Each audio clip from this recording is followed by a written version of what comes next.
Welcome to Mic Drop, the podcast where relevancy is irrelevant and we don't give a shit about your feelings. He said Allah had given them dominion over the earth and commanded them to convert, enslave, or kill everyone or die trying. The only way he could avoid hell and ensure his place in paradise was to devote his life to destroying our way of life. You only have to look at the actions of ISIS a decade later to get a clear picture of the sorts of things these jihadists had in mind for the United States, and the rest of the world for that matter.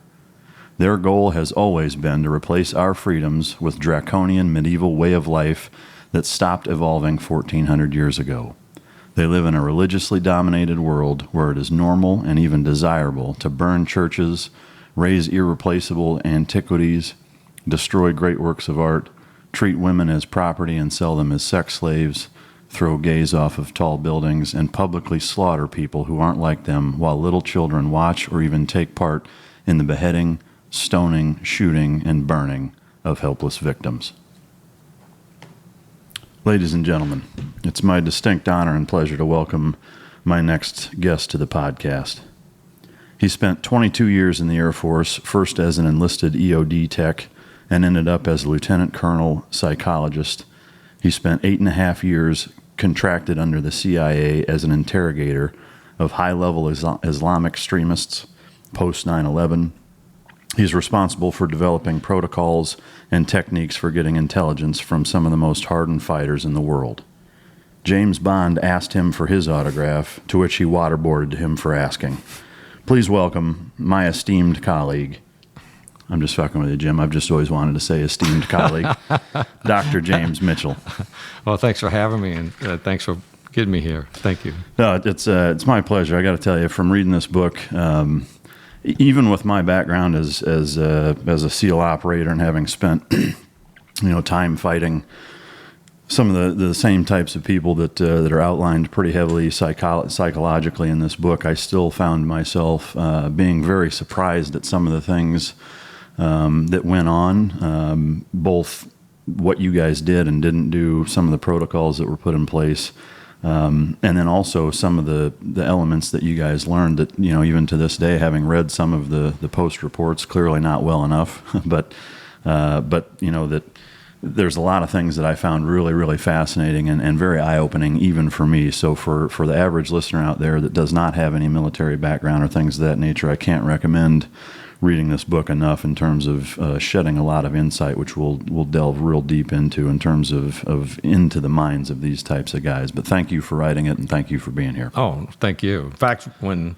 Logan first got a hold of me, I thought, I think he's got me confused with somebody interesting, because the people you typically interview are awesome. I'm an ordinary guy who was caught up in extraordinary circumstances, and the folks that you interview are extraordinary people. Well, I'm going to have to disagree with you on that one. I mean, that the stuff that you've been through and the things that you've done for this country, I mean, Patriot, in my opinion, doesn't even begin to cover it. So thank you for everything you've done. It's truly remarkable, in my opinion. I know the listener will agree once we conclude this interview, but to kind of break the ice and get everybody settled in, I like to run through just kind of a list of arbitrary questions, starting with the same one I ask everybody, which is, what is your morning routine? Oh, see, I get up at 5 o'clock. It's too early. Yeah. We have some pets, so we take care of the pets first, right? Yeah. Then I ruck for 3 miles. Nice. And I do that in a variety of ways. I have 40 pounds on my back, and if I'm going to do a day where I'm going to keep my heart rate up, I'll do 14-minute miles. If I'm going to do a day where I'm trying to train my heart to go up and then come back down and go up and then come back down, I'll do, HIT, high-intensity training intervals. So I get it higher than I ordinarily would. And if I'm just recovering, I'll just walk. Yeah. So I do that every day. I didn't do it this morning, obviously, because of the plane, but every day, I'd say 98% of the time. Yeah. And then I come back and we bike for another half hour to 45 minutes or so. And then I usually check the news to see what's going on. And I don't eat until noon, because I'm on if it doesn't have a face, I don't eat it. I'm on basically a ketogenic diet because I'm cutting for climbing season. You know, ice climbing season's coming up, and it cools down in Red Rock, so I can do some rock climbing. Yeah. And I was carrying more fat than I wanted to. So for the past 6 weeks or so, I've been doing intermittent fasting. I eat one meal a day, like 23 hours between meals. And then I'll read, or I'll talk, or I'll do an interview, or I'll do something on Fox News, or I'll do whatever. Yeah. With the fasting piece, I know for me, I've found that as I've crossed the 40 barrier, that like my metabolism slowed considerably. Have you found that it's almost a necessity as you get older to really pay a lot closer attention the same way I have, or how do you shake that out? Well, I'm a little embarrassed to tell you that what happened was when the ACLU was suing us, I allowed myself to put on more weight than I wanted to. Not a lot of weight, because I'm not overweight. I weigh 168 pounds right now. And what I decided was, since I'm going to do a lot of ice climbing and rock climbing this climbing season that's coming up, I needed to drop about 20 pounds, which I have dropped, and then do a body recomp, which I'm going to start as soon as I hit 165. And so for me, here's what I discovered. I discovered I get the kind of body I need and not the kind of body I want. All right? Yeah. Otherwise, I could get it sitting on the sofa. Yeah. And so if I'm going to carry packs and I'm going to be able to climb, then I have to do the sort of extraordinary things that get you to do that. Because I do some body weight exercises in addition to that, and kayak, and do all kinds of things that are physically active in addition to it. So your body slows down. Yeah. It slows down a lot. And if you think it's slowed down, I know it. you wait till you get to be my age. I know all us old geezers say that, but the truth is, it gets slower and slower and slower. Yeah. But if you keep your activity level up, and I'm also cheating a little bit in the sense that I'm using a little Yahambi, I think that's the way it's pronounced, because what that does is that changes the chemical signals that are on stubborn fat cells so that they get used along with all the other fat cells instead of being used last.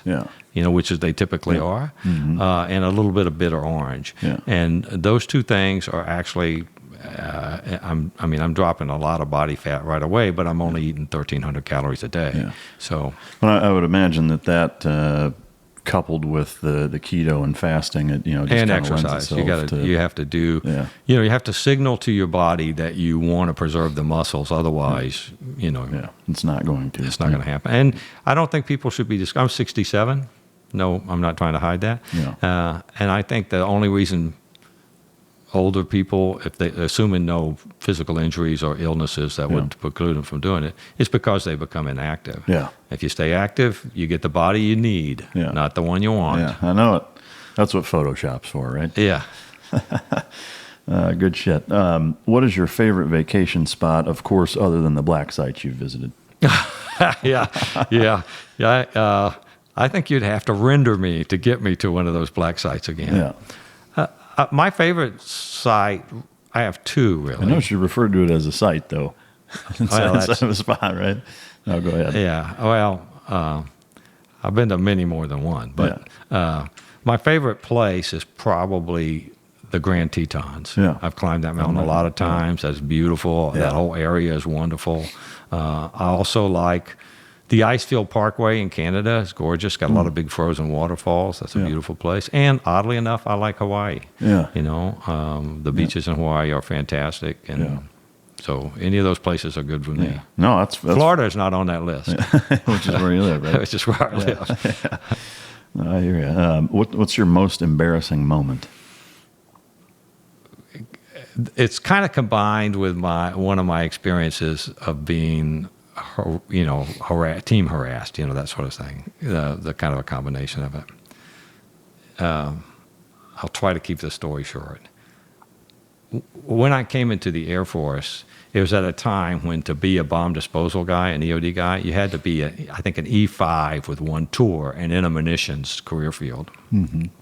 I came in as an airman basic, right out of basic training, and nothing. And my first day at Indian Head, Maryland, or the second day, within the first week, I run into a Navy E9 diver Yeah. who tells me his mission is to get me to quit because he doesn't think that. That sounds familiar. Yeah, that young folks, and I wasn't all that young. I was 23 at the time. People without experience should be in EOD. He just thought it was dangerous and I shouldn't be there, and he was going to drive me out. And so he did a number of things that are too elaborate to go into here. But the place where it changed was we had this one section called rigging and digging where we had to move a 1,000-pound bomb up about 15 feet in a shaft that we dug down to it. And I'm real good with mechanical things and remembering things. Well, there was an Army Ranger there who was real good at building things, right? Knots and tripods and that stuff. And so he and I hooked up together, and we're down in the bottom of the hole, and this Navy E9 walks over, whips out his crank, and pisses down on me. Right? He just pisses onto both of us. And I yell back up, I yell, "Chief, if you piss on this bomb, I got to call the Navy." and he sort of laughed and backed off.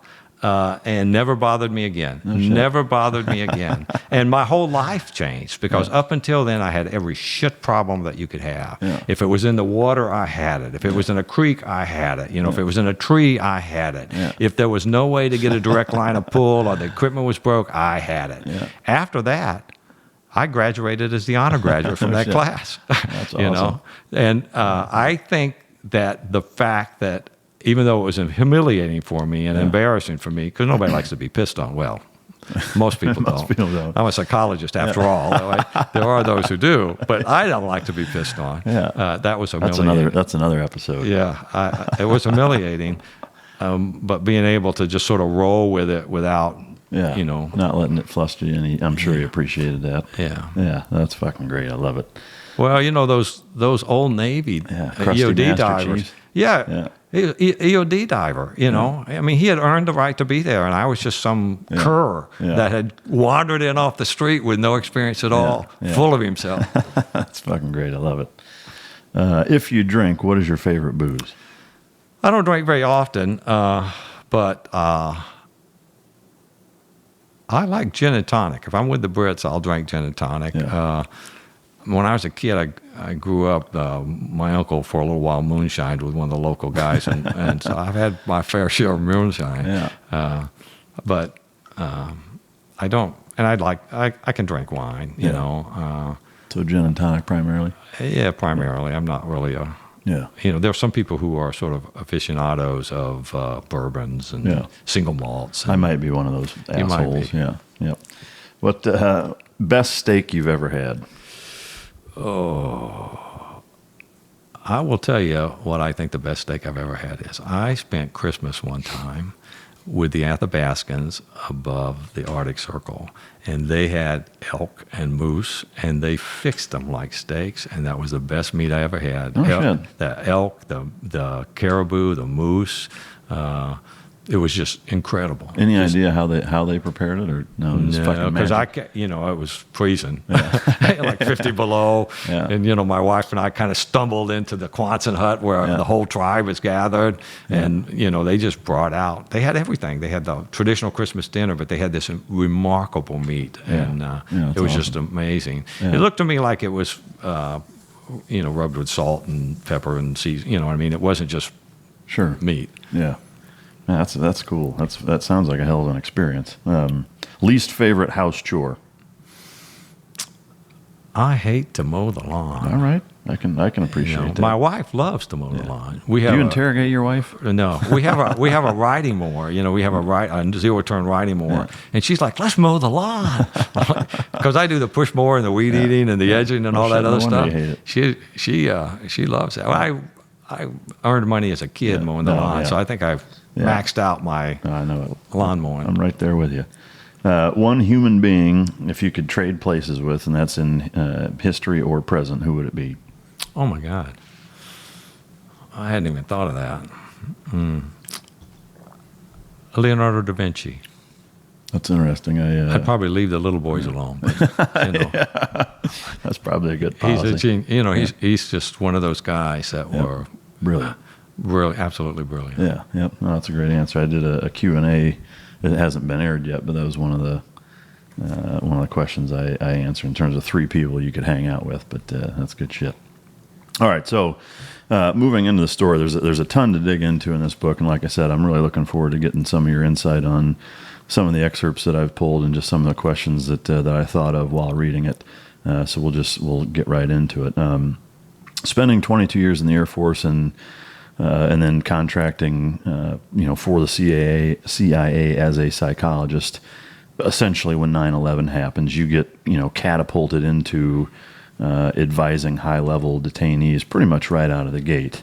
And from the book, to me, it was an interesting way that transpired. Can you shed just a little bit of light on how that took place? Sure. When I was in special ops, right, inside the JSOC compound on an Air Force special ops unit, and I had some peripheral encounters with intelligence agencies. Yeah. And I'm out in the yard. Is this what you're asking about? I'm out in the yard mowing my yard. The thing I hate to do with a push mower. Yeah. And my wife comes to the door and says, "Hey, there's a guy from the CIA on the phone. Wants to talk to you about your job application." And I said, "I don't have one." And in the book, I say she just hands me the phone. But in truth, what she said is, "How's that my problem?" And so I take the phone, and the guy basically says, "I'm about your application." I say, "I done put one in." And he says, "So that mean you don't want to come?" And I'm like, "No, I'll come because I'm curious." Yeah. So I show up, and I walk into this room, and there's a guy who I think is probably from HR, and there's this really tall guy, and then there's another guy, and then there's a couple of women over here, and they all got notebooks. I'm soaking wet because I came in from the rain, and the guy goes, "What makes you want to apply for the agency?" And I said, "I didn't apply for the agency." And he said, "You didn't put in a job application?" And I said, "No." And he said, "Well, then what are you doing here?" And I said, "That's my question." Why did you guys call? Yeah. And then he looks over at the really tall guy and he goes something like, "This is your doing, isn't it?" And he said, "Yep." And then he got up and left. And then they offered me a job, and they wanted me to be a CIA officer. But I had just gotten out of the Air Force, and I had no desire to live in Washington, D.C. So I told them I would contract with them if they wanted me to contract, but I wanted to start my own business. And my idea was that I would pick and choose, which contracts that I wanted to do. I'd have a personal services contract, and, if it was an interesting project, I would work on it. If it wasn't, I wouldn't. And so eventually they hired the person for the position that I turned down, and that person contacted me in August, I think, of 2001. And I went in and signed a contract with them because that was when I got out of the Air Force. Yeah. That's when my I had the leave saved up. That was when my leave stopped, and I was free to do it. Yeah. And then 2001 happened, and in 2001, when the World Trade Center hit, I lived in Carolina Lakes there, just outside of Fort Bragg, and there was a Green Beret Sergeant Major who lived next door to me that was retired, and they called me and said, "Turn on the TV, a plane just hit the World Trade Center." And I originally thought, well, it must have been a Piper Cub or something, a helicopter or something hit the World Trade Center. And you know what the first building looked like, all the smoke coming up and all that stuff. And I thought, this seems unlikely. Yeah. It seems unlikely. And then the second plane hit, and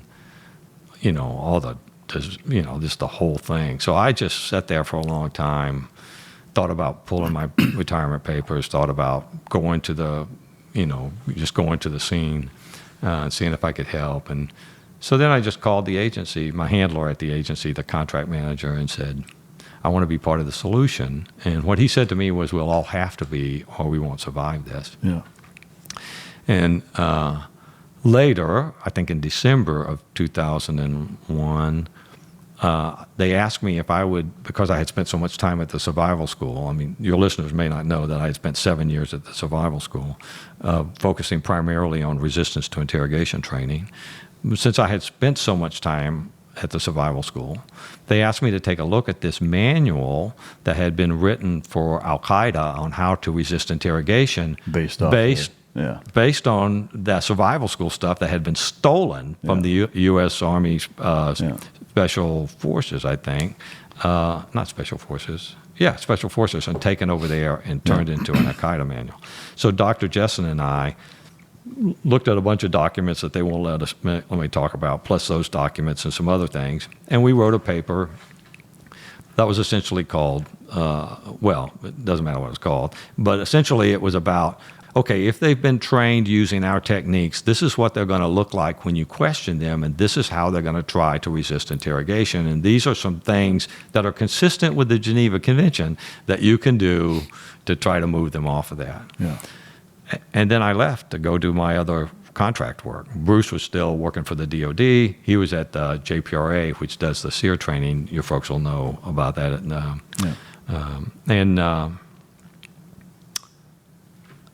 And then I'm in Philadelphia, going to go see a prominent psychologist to ask him to talk at a convention, and they called me up and said, come back this is in March of 2002.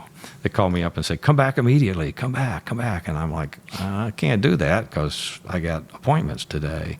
And so then I come back the next day, and they bring me into a room, and they brief me about the capture of Abu Zubaydah and what a bad guy he was, and show me all these, all the stuff they would show you, the link charts, and talk about the threats, and talk about the president's finding and a bunch of other stuff, and then ask me if I will deploy with the interrogation team to interrogate Abu Zubaydah as a psychologist who advises them based on my resistance training background about what resistance strategies he's using to avoid answering questions. Mm-hmm. So that's how I got into it. Yeah.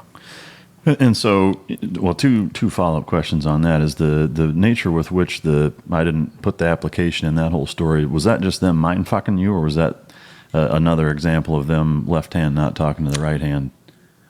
No, they weren't mind fucking me. What happened was a friend of mine that I've known for 20 years talked to the big tall guy, and they wanted to fill that position, and they wanted to fill that position with a specific sort of person with a specific kind of background. Yeah. And they had actually put in an application. Okay. They had actually put in an application. But he didn't let the other board members, he didn't make them aware of that before you showed up. He didn't make them aware that I hadn't put it in until I showed up. Okay. And I don't know why. I think they were just going through the motions because they could have saved themselves a lot of trouble had they just bothered to tell me what the plan was. Yeah. Because, I would have been happy to come up there and just meet with them. Sure. Without that. But here's what I was actually told.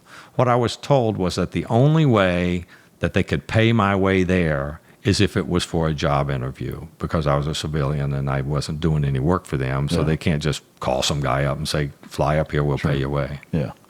And then the second question is that, when you were presented with that position of being an actual CIA employee or a contractor, and for those of you that aren't familiar, a blue badger, which is an actual CIA officer, a CIA officer versus a green badger, a contractor or otherwise. Had you gone the blue badge route, do you think that would have mitigated a lot of the bullshit that you had to deal with? Oh, all of it. All of it, yeah. Absolutely all of it. Because absolutely all of it. Yeah, we'll get into that later. I was just curious. It made me think of that, but. Yeah, because they're going to protect their own. Protect their own and fuck the contractors. Yep, no, I'm tracking. I've been. Well, not everybody there wanted to fuck us, but some of the people in power people. did. It only takes one, right? Yeah. Yeah, no, I have an experience with that I'll share some other time probably. But all right, so I found it really, really interesting. Moving into, fast forward, you're basically coming on board and are tasked with interrogating or taking a trip to the first black site. They've captured Abu Zubaydah. Pretty high level guy. What I found, again, even for me, was surprising was the level of care that was administered to him, not just to keep him alive based on his injuries. I understand that in terms of the wealth of knowledge, but the kind of splitting of divisions of medical personnel, of interrogators, of threat assessment people, of security guards, like this well-oiled fucking machine. That again, I mean, I can't even imagine putting a price tag. Not that you really can on the treasure trove of info you got from him, but I was fascinated by the level and the degree with which the agency put that amount of resources and manpower into making sure that everything was done kind of by the book. It was interesting to me because when I first was writing the book, I was concerned that they were going to say, no, those are sources and methods. We don't talk about methods. But I put this through the PRB, and I suspect that they wanted people to know the level of care that they provided. Because, if you just listen to what Feinstein and some of the other people had to say, you would think it was me and one other guy in the basement of a building somewhere with a sledgehammer. Yeah. Well, it's like a lot of movies. They were thinking Jack Ryan, when in fact it wasn't anything like that. Yeah. It never was. It never, wasn't. Yeah. Like you said, there were physicians there and nurses and psychologists other than me and 2 FBI agents initially, 2 CIA officers, both of whom had experience. One as a criminal investigator and the other one as a debriefer of terrorists, along with the subject matter expert on that particular topic that they were interested in. I mean, the one person in the world who had been tracking that for years. Yeah. So sitting as close as I am to you, that kind of information was available, and they had all of the agency database to back them up. Yeah. Yeah, no, I mean, like I said, it was fascinating to see the degree with which, or the complexity with which that well-oiled machine was operating at. Well, you know why it went there, right? There was chatter at the time. It felt like we were in a running battle with Al-Qaeda. And there was chatter at the time and a threat assessment at the time that they were going to try to set off another catastrophic attack, possibly involving nuclear weapons. And part of what contributed to that was that we knew that Osama bin Laden had met with the Pakistani scientists that had passed the nuclear information to the Koreans and to other folks. And they knew for a fact that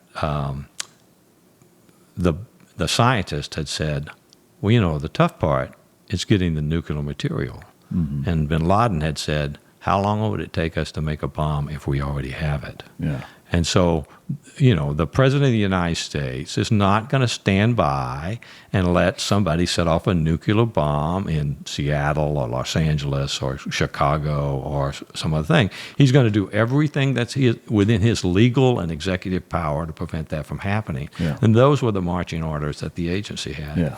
Well, and I think too, it's important and imperative contextually to think back to that time, and it was. I mean, it was a very different time mentally for this country. I mean, it was a fucking rat race essentially to outsmart and out intelligence gather those people think that we knew then as much as we know now about Al-Qaeda. Yeah. But in fact, if you look at the agency documents themselves, when they were pushing back against Feinstein's report, they credit the Enhanced Interrogation Program with providing information that allowed them to get within the strategic thinking of the Al-Qaeda leadership. Yeah. Yeah. That's what we didn't know. They knew virtually nothing about Al-Qaeda. Yeah. Well, yeah. I mean, to me, the fact that attack happened. I mean, I was at SEAL Team 3 in a platoon when it happened. So I mean, I was at the at the prime spot to react and knew that that's what we were going to be doing. But again, I think, relatively speaking or collectively, the country really got caught with its pants down. And we're like, what the fuck? Who are these guys? What do they want? And they but there were warnings. Sure. Right? There were warnings. People were warned. And we aren't at that place yet, but I'll just very quickly say this so that I don't forget to say it later on. The people who were blamed for missing that first attack, the 9/11 attack, were brought in front of the Senate and the House and berated for being too risk-averse. Mm-hmm. They were told specifically, you have blood on your head, and you have blood on your hands because you were too scared to do what was necessary to protect America. Mm-hmm. Those people are then sent out and asked to put together this interrogation program, and they think they have a different set of marching orders, right? And they're going to do whatever it takes, as long as it's legal, to get this information. Later, when it became convenient, to distance themselves from it and say, "Oh no, that's not what we meant." I mean that because those other meetings are taking place behind closed doors. We think cookies and cream is probably all you really need. Those people distance themselves and they attack the very same people that they berated a few years earlier. Yeah, fucking politicians! I'll tell you what, they're the scourge, no doubt about it. And I'm glad you brought that up because there's a number of questions I have towards the end that are going to address that as well. But if you could walk us through two things, is a little bit of Abu Zubaydah's background in conjunction with that first black site, just so that for the people that haven't read the book yet, and I say yet because you're going to go buy it and fucking read it, is if you can just kind of quickly synopsize what that environment was like in conjunction with what he was bringing to the table from a high level standpoint. Well, first let me tell you who he is. There was some confusion at the time about who he was, mostly because he was misrepresenting himself to the press. He was saying that he was the third in Al-Qaeda. Mm-hmm. He was giving interviews to people claiming that he was a high-level operative.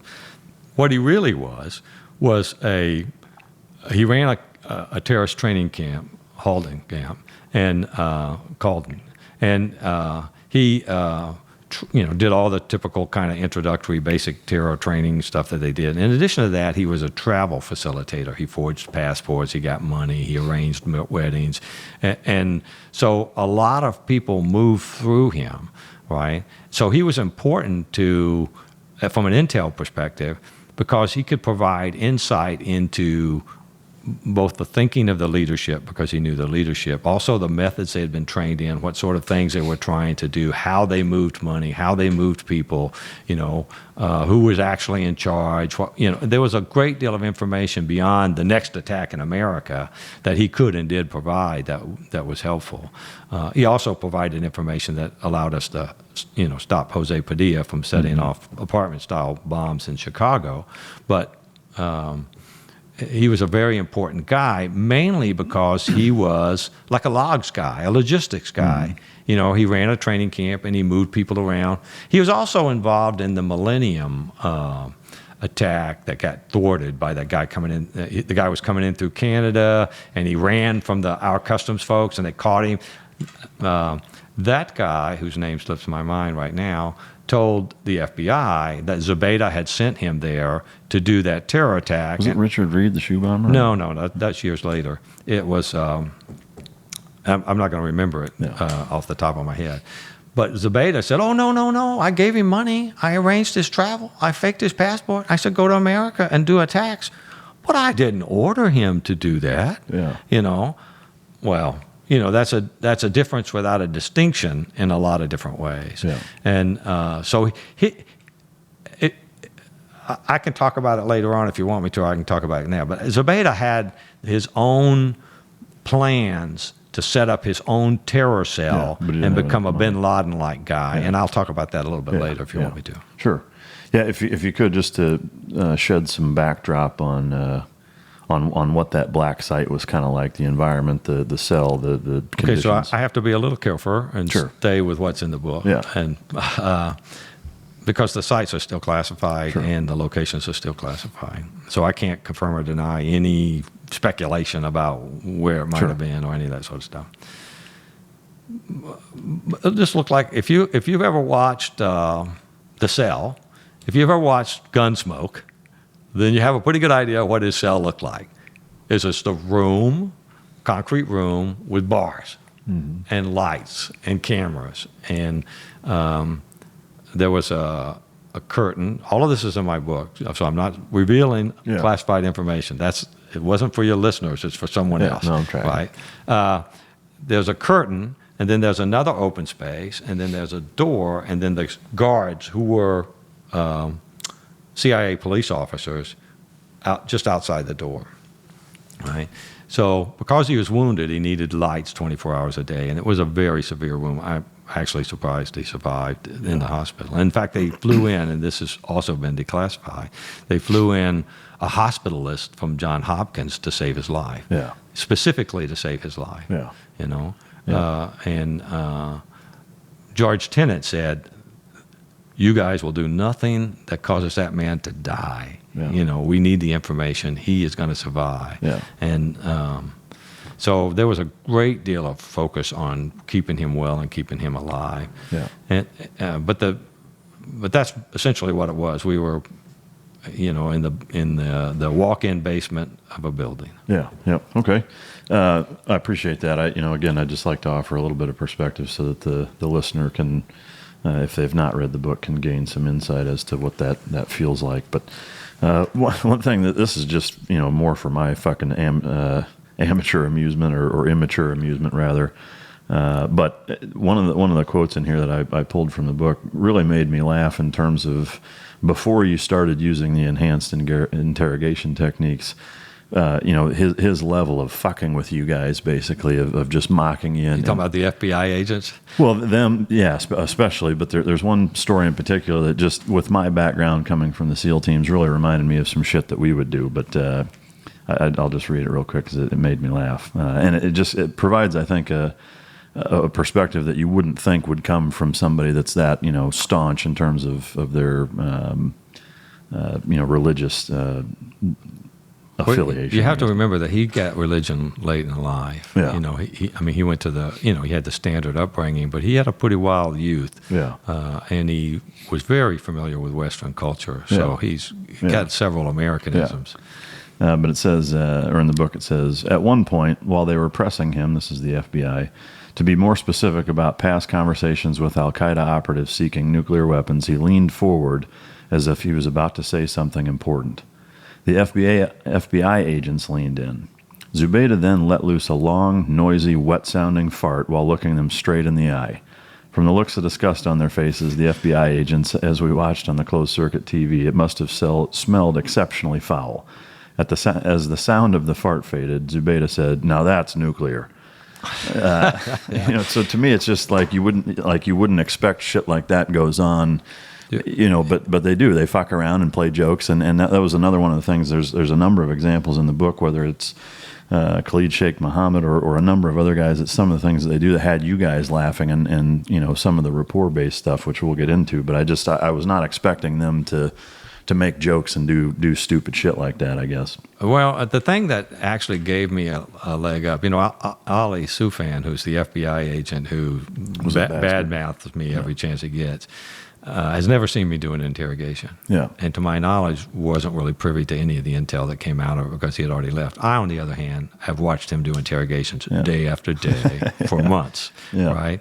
And his relationship with Abu Zubaydah was one in which he thought, or at least claimed, I can't speak for what he thought, I can just tell you what he told me. He told me that he, a Shia, was acting as Abu Zubaydah's spiritual guide.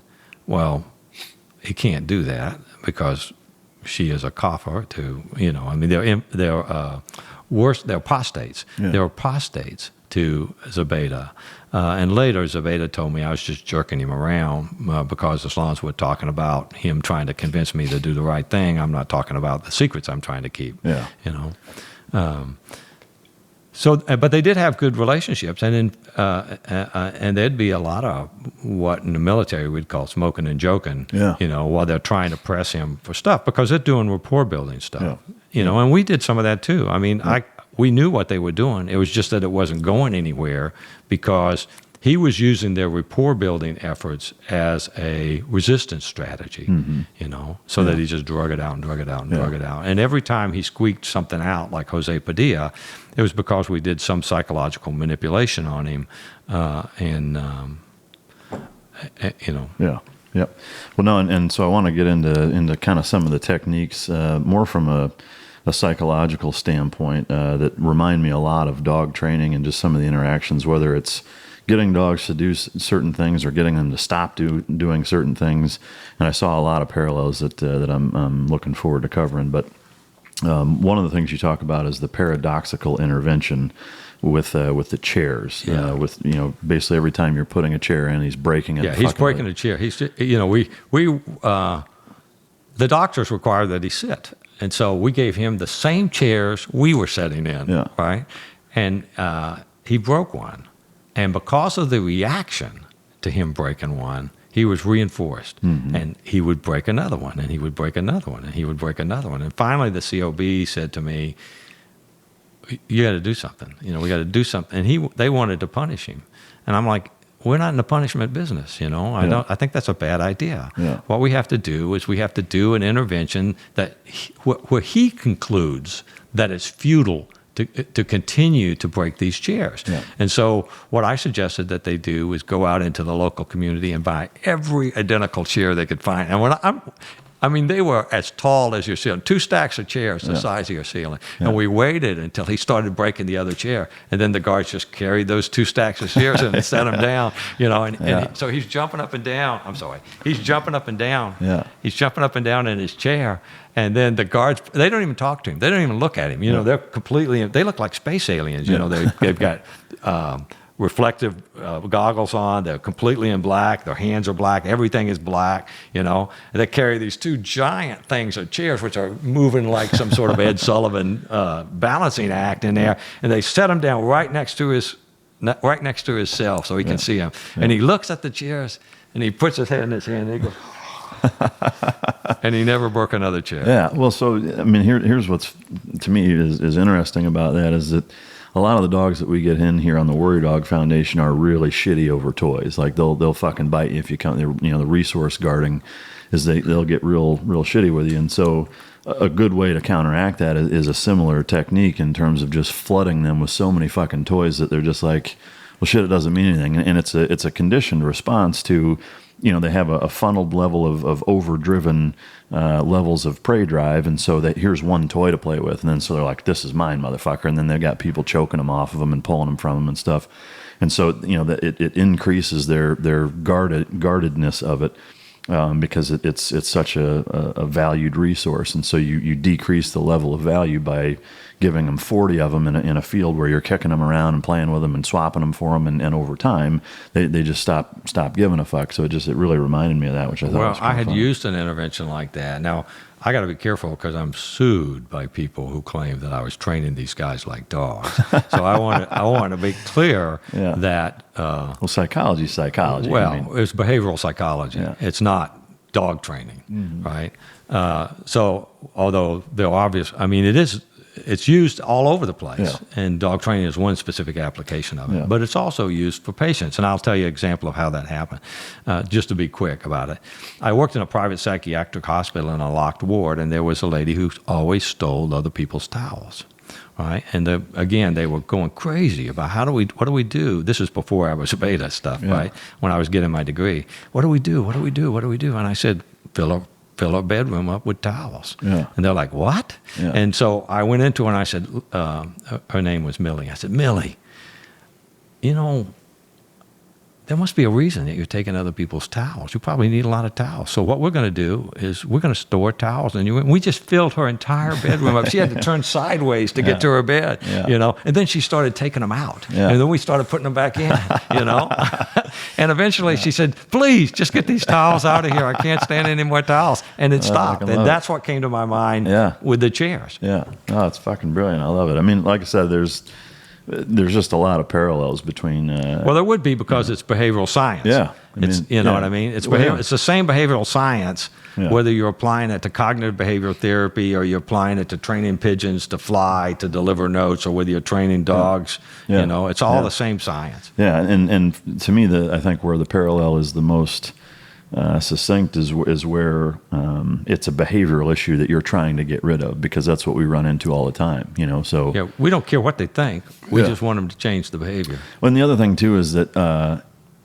what I gathered over and over is that a lot of times where people, whether they were debriefers, interrogators, COBs, COSs, whatever, people that were involved in the program at some level or another, where they ran into the biggest mistakes was where they were looking at it from their perspective and not the individuals. That is astute. Yeah. Because we ran into that a lot. And so what I always ask myself in a situation, even now when I'm in a situation, what must this person think, act, and feel in order to do the thing that I would like that person to do?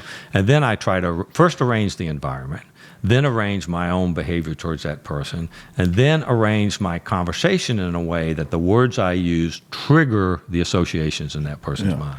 Yeah, I mean, the reason why it stuck out to me very blatantly is because that's the exact same thing we do here. Oh. You know, I mean, to a T, is that, or when I see problems in people, it's always because you're looking at it from a human's perspective, not like a dog. They don't think the same, they don't learn the same, like the psychology principles work the exact same, but how they're applied are very differently, and it's exactly like you said, is step one is you manipulate their environment.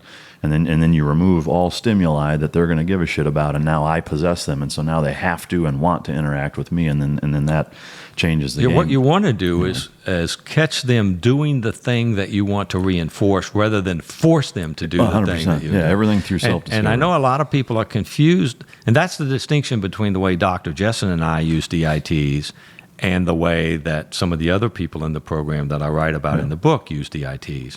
Dr. Jessen and I used them to create an environment where the person would do the thing that we wanted them to do, like provide information, and then we would use social influence and reinforcement to get them to continue to do it. Yeah. The other school of thought was, hurt them until they tell you what you want to know, hurt them some more to see if they change their story, and if they don't change their story, then we'll move on, ask another question, and hurt them again. Yeah. And in my view, that thing alone created most of the problems that had to do with the agency. Yeah, I mean, it's honestly, it's like a math formula that you're plugging in either humans or dogs. I mean, it's the exact same thing, is that you want a dog to learn everything through self-discovery, like you ignore it. But then the other thing too is, just like you said, is that more archaic compulsion-based system is what causes most of the warrior dogs that come here, are because they've been handled and trained that way. Not all of them, and so our big thing is exactly like what you guys worked on, is building a relationship and rapport.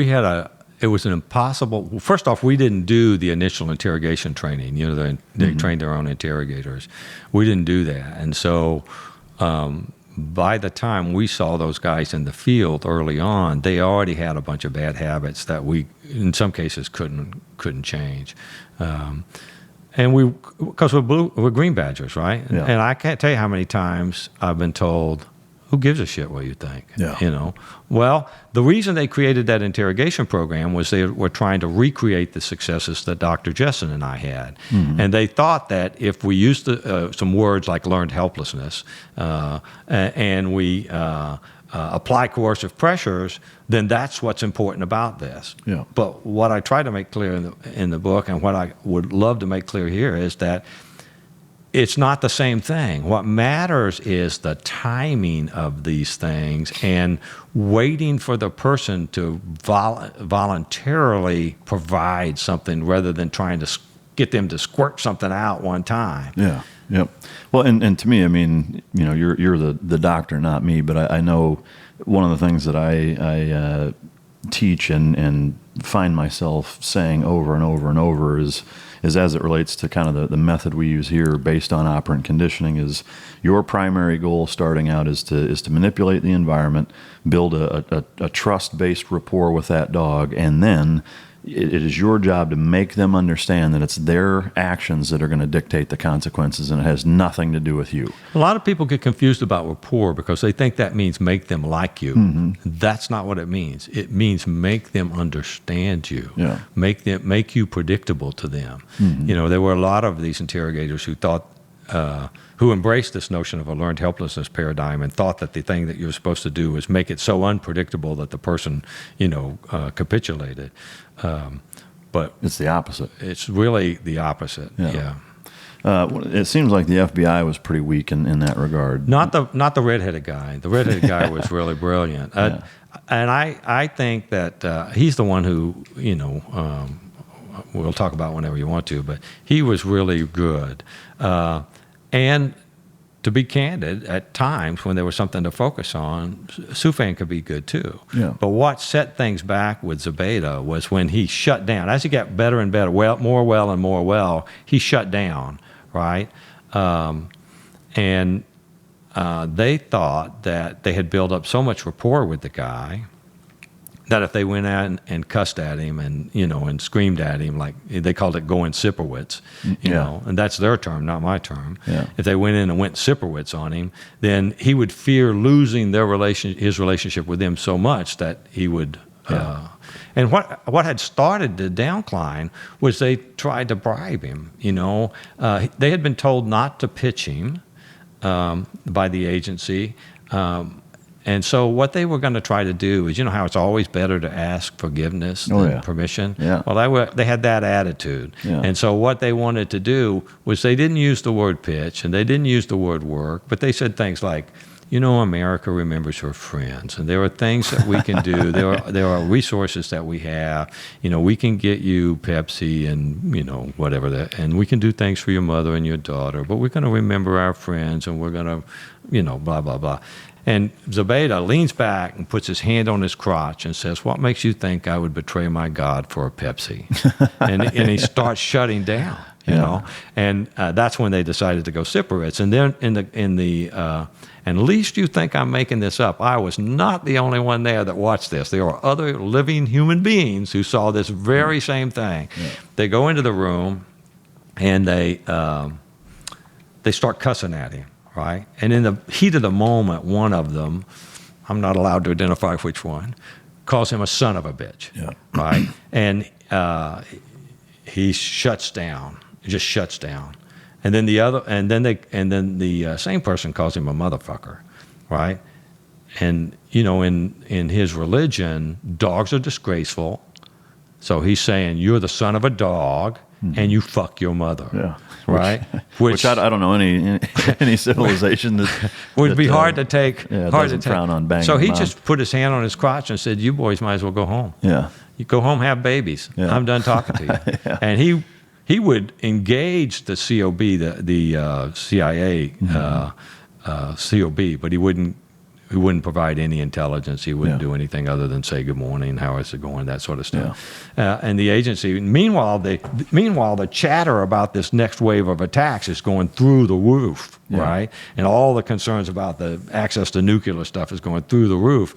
And they had already caught Jose Padilla trying to sneak into the country, allegedly to set off a dirty bomb, which is what he wanted to do. But KSM wanted him to fill an apartment building in Chicago with propane and blow it up during, and he would have done that had we not caught him. And by we, I don't mean me. I mean the entire organization that was focused on that.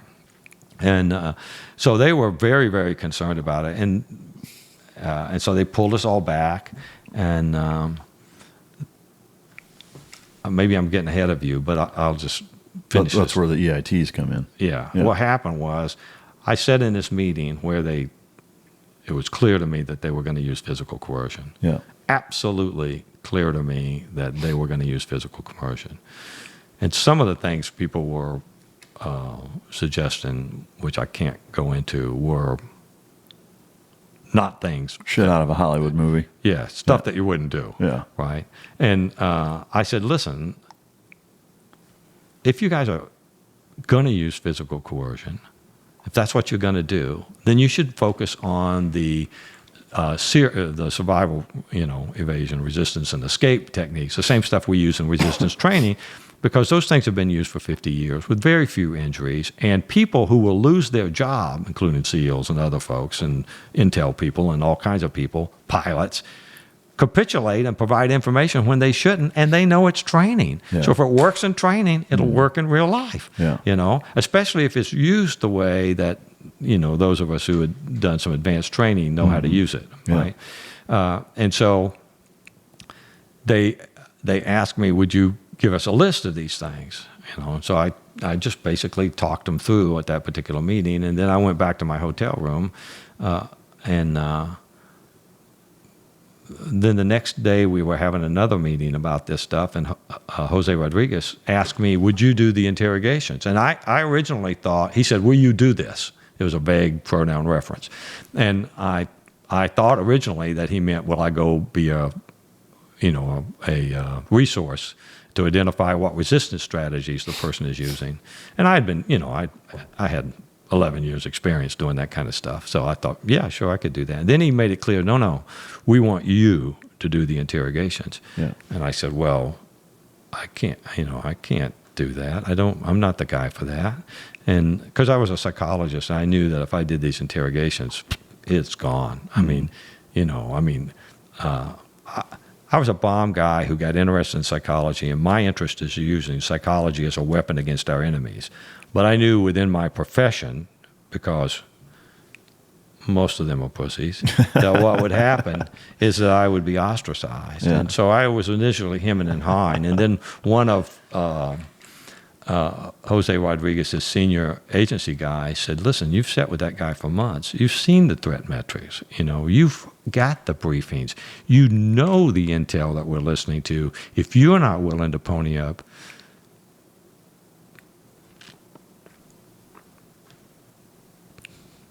excuse me. No, take time. If you're not willing to pony up, how can we ask somebody else? Yeah. And I thought, he's right. Yeah. Nobody, there were two people in the world at that particular point who were in a position to help. That's me and Dr. Jessen.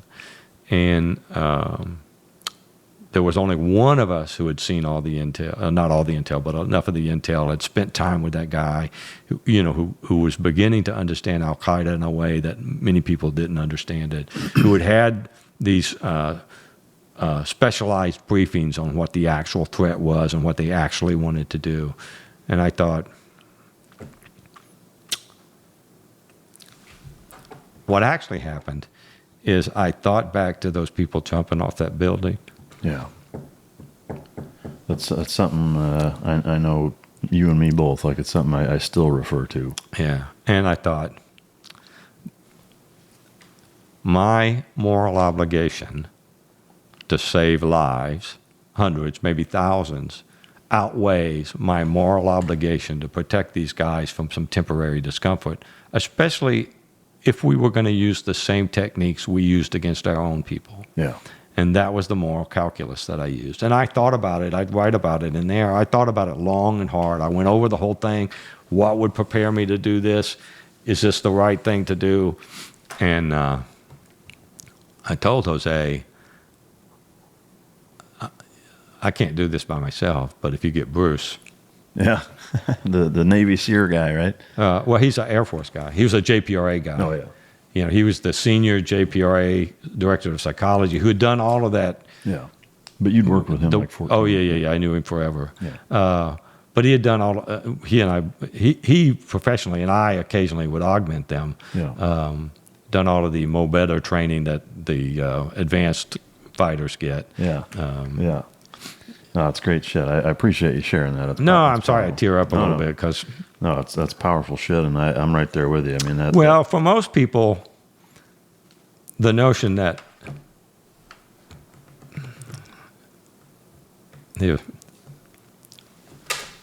For most people, the notion that you're going to ruin your life to save your country is hypothetical. For me, it wasn't. Yeah. No, and that's I know that it's a decision that everybody in that line of work or in combative operational capacities within the military, there's a huge element of that because it's hard on everybody, whether it's your family life, whether it's your psyche, whether it's... They told me I left with no clothes except the ones I could buy. They told me I'd be gone for 2 weeks. Yeah. I didn't get back for months. Yeah. I never had a chance to talk to my wife. Yeah. Yeah. Yeah. No, I mean, it's a huge sacrifice. And to me, I was gone 279 days in 2002. Yeah, I know it. I mean, it's consistent with a lot of the soft guys in the military. And to me, what chaps my ass the most about it is people like Feinstein and other, lifelong career politician assholes that don't go through that, that they're not going through any of that. They're as coddled and protected as you can get in this country, and they are the first to motherfuck guys like you that that put themselves through that for the betterment of our society. And if there ever was an example of taking one for the fucking team, that's a textbook example of it. Well, let me make one comment here, and that is that we are indemnified by the agency, and there are people still within the agency who both appreciate the sacrifice and have our backs. Now, it tends not to be the politically appointed people, right? But I don't feel like the rank and file men and women of the CIA have turned on me and Bruce. Yeah. What I feel like has happened is that the Obama administration and some of the key figures that he put in place have, for political purposes, thrown me and Bruce under the bus. They were even working with the International Criminal Court to come up with some way to charge us. It's just nuts. No, it's beyond fucking nuts. I mean, to me, that's treasonous. It's fucking unbelievable. But all right, so you go from now you're basically they're saying, hey, we need to go to the bad times, as you guys hard times you referred to it. But basically, for those of you listening, EIT refers to Enhanced Interrogation techniques. Yeah, it's basically the SEER stuff, and that's not my word for it. That's a word that because we just called them coercion. Yeah. If you're going to use coercive techniques, but the agency came up with enhanced interrogation techniques because I guess it sounds good. Yeah. So I'm just going to go over the list basically that you put in your book. So. And for the most part, anyone who has been through SEER school will recognize these. Oh yeah, yep. I have been, and I certainly did. Especially the face slap. I'll get into my story with that. The attention grasp, which is basically grasping. You pull them by the collar. Walling. Walling is a special built wall that has a clapper behind it that's very collapsible and burlap over the top of it, and you have a collar to keep them from being whiplashed, and you bounce their shoulders and back off the wall. Yep. Facial hold. That's where you reach over and grab them by the face and go like a 5-year-old. Kind of like the old lady. No. I'm kidding. Facial or insult slap. That's where you slap them with your fingers on the jaw. Yeah. Just So here's my SEER story, the only one that I'll share from it, other than some of the music references that I remember hearing. But I will say that if it was the dude's 4 fingers, he was Andre the fucking Giant, because you got your ear. He got my whole fucking side of my face. Was they in SEER school they say grab your rags, grab the sides of your pants, and I apparently wasn't grabbing them tight enough or at all. And this guy, decent sized guy, comes up and just slaps the ever loving shit out of me. And at that point, I mean, I wasn't. I had just become a SEAL, so I was 19 years old. Just had my trident pin on my chest 2 months before that. Still full of piss and vinegar. Oh yeah, and this guy just slaps me with everything he has. And I mean, for me, that was when it turned really quick. But anyway. I don't think he was within the guidelines on his. Oh no, side, he wouldn't have been. JPRA would not have liked that. That's the executive agency that governs how hard you can hit. Yeah, no, he about knocked me the fuck out. But cramped confinement. That's those little about this. Well, okay, it's 3.5 to 4 feet high, a couple of 3 or 4 feet wide. They look like the kind of wooden crate you would ship a small refrigerator in. And they just jam them in there for... Well, jam is not really the right word. But well, in fact, here's an interesting thing that the large box was about the size you'd put a big full-size refrigerator in, so that they have both the sizes. What happened is Nashiri, to avoid the music, would get in the small box and close the door so that he could get some peace and quiet in the dark, because the lights were on all the time, right? Yeah. And we saw that in SEER training too. I mean, it's a time and circumstance way to teach something. If you're in that cramped confinement box and the door is locked and you're thinking, oh my God, at last, the guy can't get to me. I can get some rest. I can sleep without them getting after me. You have a whole different emotional response than if you're sitting in that box thinking, what if there's a fire? Yeah. The difference in your attitude and the difference in your emotional reaction is profound. And what we saw with the bad guys were, because we seldom used it. Yeah. But after you used it a couple of times, they actually enjoyed it.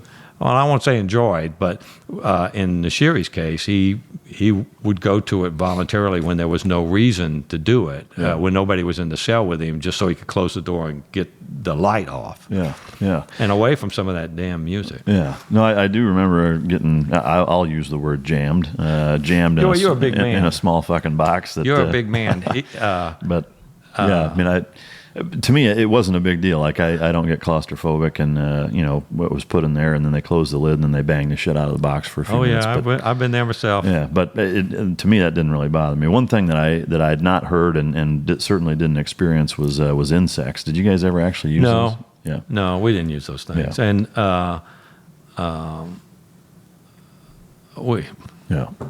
it was at that particular point, and that's not used at the SEER school. That particular thing was come up with because he had a particular. This list of things were specifically for Zubaydah. Yeah. Nothing in what was said suggested that it should be used for everyone else. Mm-hmm. So it was basically focused for Zubaydah, and that thing about insects was because he claims he's not afraid of insects, but I was watching, and he would have been afraid of the ones we used, as would most other people. But we never did use them. And then that burial thing, which is that in that book? One of the things that we're talking about doing, which may not be in the book, but it has been declassified. Is there after they cussed at him and he shut down, there was some talk about whether the FBI brought in a clean team, and I can explain what that is if you want me to. Sure. And took over for the interrogations, or the CIA continued to hold him. Well, what a clean team is in the FBI is it's a group of people who know nothing about what the bad guy has said. They don't know anything about it. No intel, no nothing. They're just new special agents who are coming in to talk to the person. The bad guy doesn't know that. Yeah. He thinks they know everything he's told everybody else. And Zubaydah had already provided enough information. Nobody was seeking confessions, but he had provided enough information to link him to enough crimes that he could be convicted on terrorism charges. So they were going to bring in this team that technically knew nothing about it. He would think they did. He would confess to the crimes, and then they could prosecute him in federal court. Yeah. That was the idea. And so the red-headed FBI agent and I were talking about how do you make it a credible thing for this clean team to come in and rescue him? Because if you just bring in the clean team, he's going to think, well, they're jerking me around again. Yeah. Right? So my suggestion was that we do a modification of a threat and rescue, right?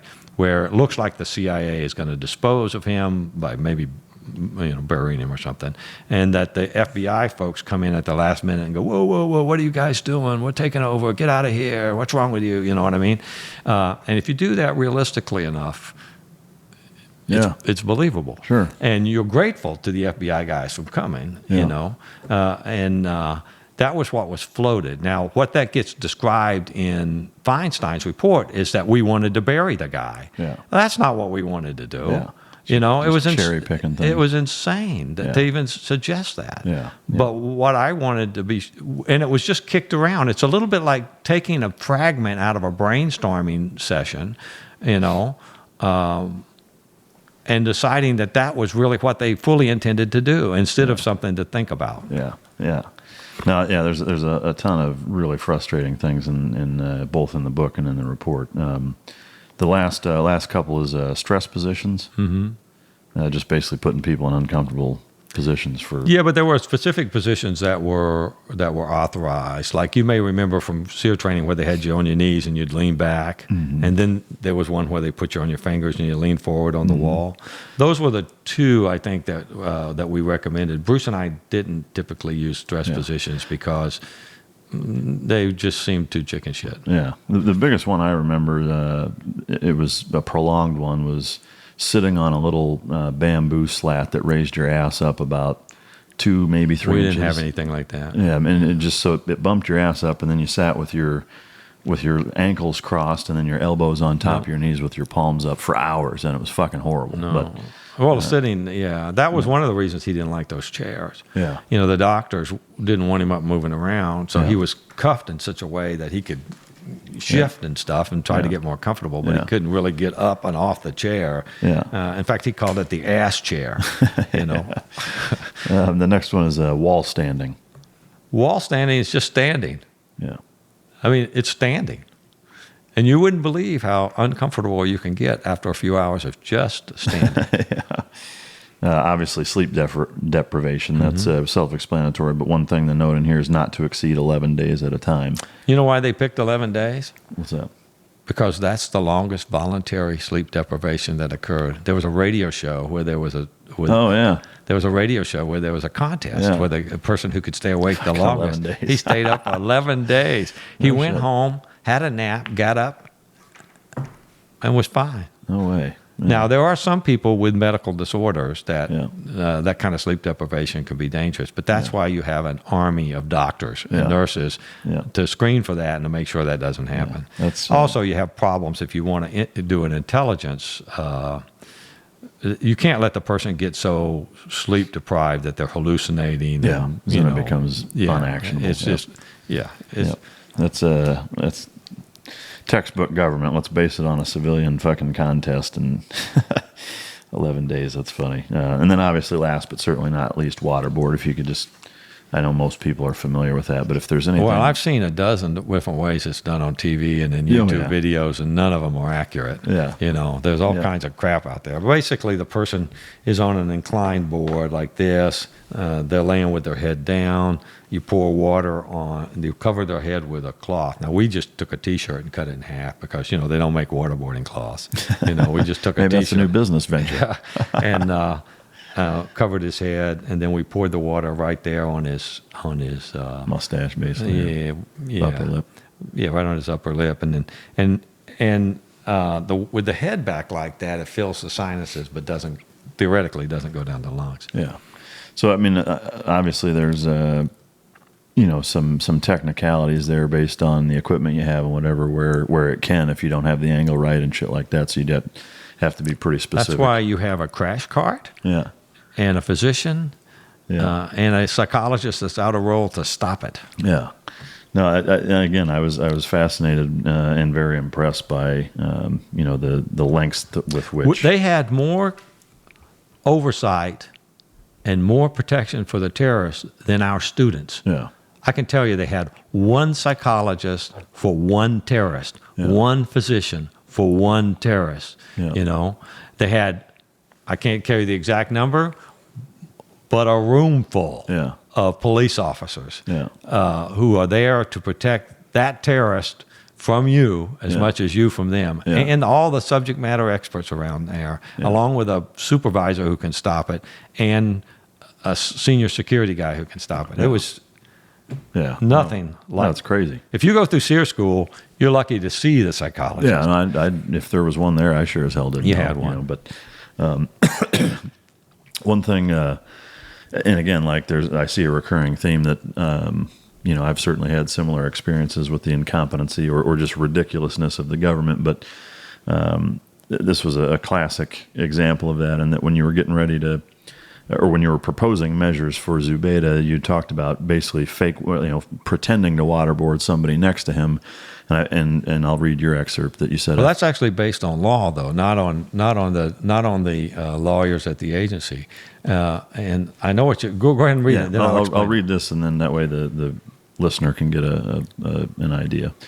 I thought it odd at the time, and even odder today. We were being told that we might get permission to actually waterboard a detainee, to use physical coercion for refusal to answer questions, but we couldn't trick that detainee into answering questions by using only his sense of responsibility for another detainee's harsh treatment, even though no harsh treatment was being used.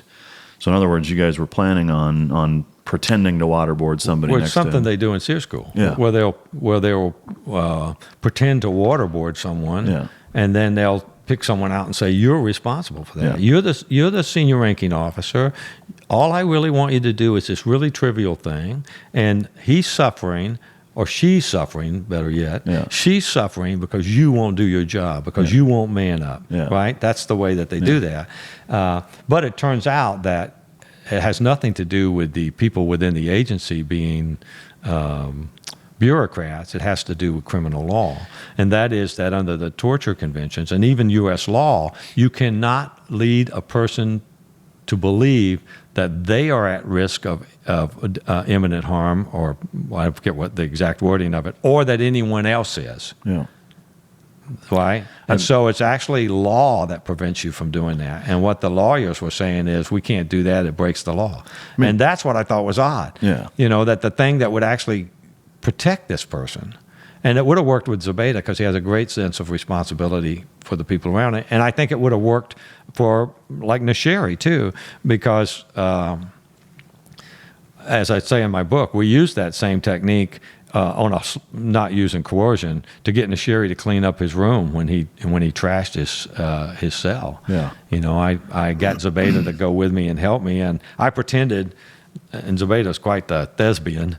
I pretended to, be real rough with Zubaydah, and I'd set Nashiri in a chair and said, "This man's going to clean up your mess. You threw crap all over the place. You did this mess, and you're going to sit there and you're going to watch it, but you're going to know you're responsible." Yeah. And he recognized Zubaydah, who was quite famous among the terrorists, and he goes, "No, this man is too famous. Yeah. I went, no, I'll clean up my own mess." Yeah. And I said, "No, you just sit there." And then what he did is said, "No, I'll clean." Yeah. And then he got up and he cleaned. Yeah. No, I mean, to me, again, it goes back to, you've got to put yourself in their mentality. You've got to understand the way that their mind works. And you see it again with dog training. It's the same way. If I just punish the shit out of a dog and he doesn't even understand why it's happening, he shuts down or gets aggressive.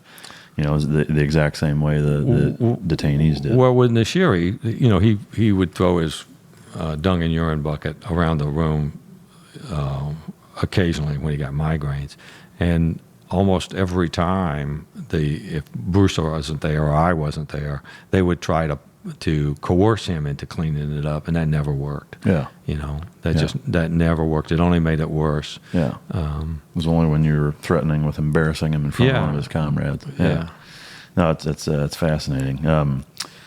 So you guys end up, that's when the enhanced interrogation technique, specifically waterboarding with Zubaydah, seemed to work very, very effectively if done properly, but needs to be balanced. And I would say, it seems like the use of these techniques on Zubaydah kind of wrote the template for the rest of the program while it was still being allowed. Can you expound on that in terms of what you guys learned from that and how it applied? Well, we weren't experimenting or trial and error kind of stuff. We had a sense of how this was going to work based on our experience with the SEER program. But it was the case that when we started getting all of that information from Zubaydah, that the agency said, we want more of that. Mm-hmm. And that's when they set out to try to create more people like me and Bruce. But what they didn't realize is that both of us have PhDs in psychology. Both of us had spent, me 11 and him some 17 or 18 years in SEER training. Mm-hmm. We both had these sort of unique backgrounds, so much so that when the agency pushed back against Feinstein's report that came out of the Senate, they said, and this is Brennan, who, believe me, is not a friend of mine, right, and not a fan either. Yeah. But he said that their experience was so unique that we would have been negligent to not have asked them to help us. Yeah. That's what the actual report said. I think it was written by a different officer, but it was signed under Brennan's cover letter.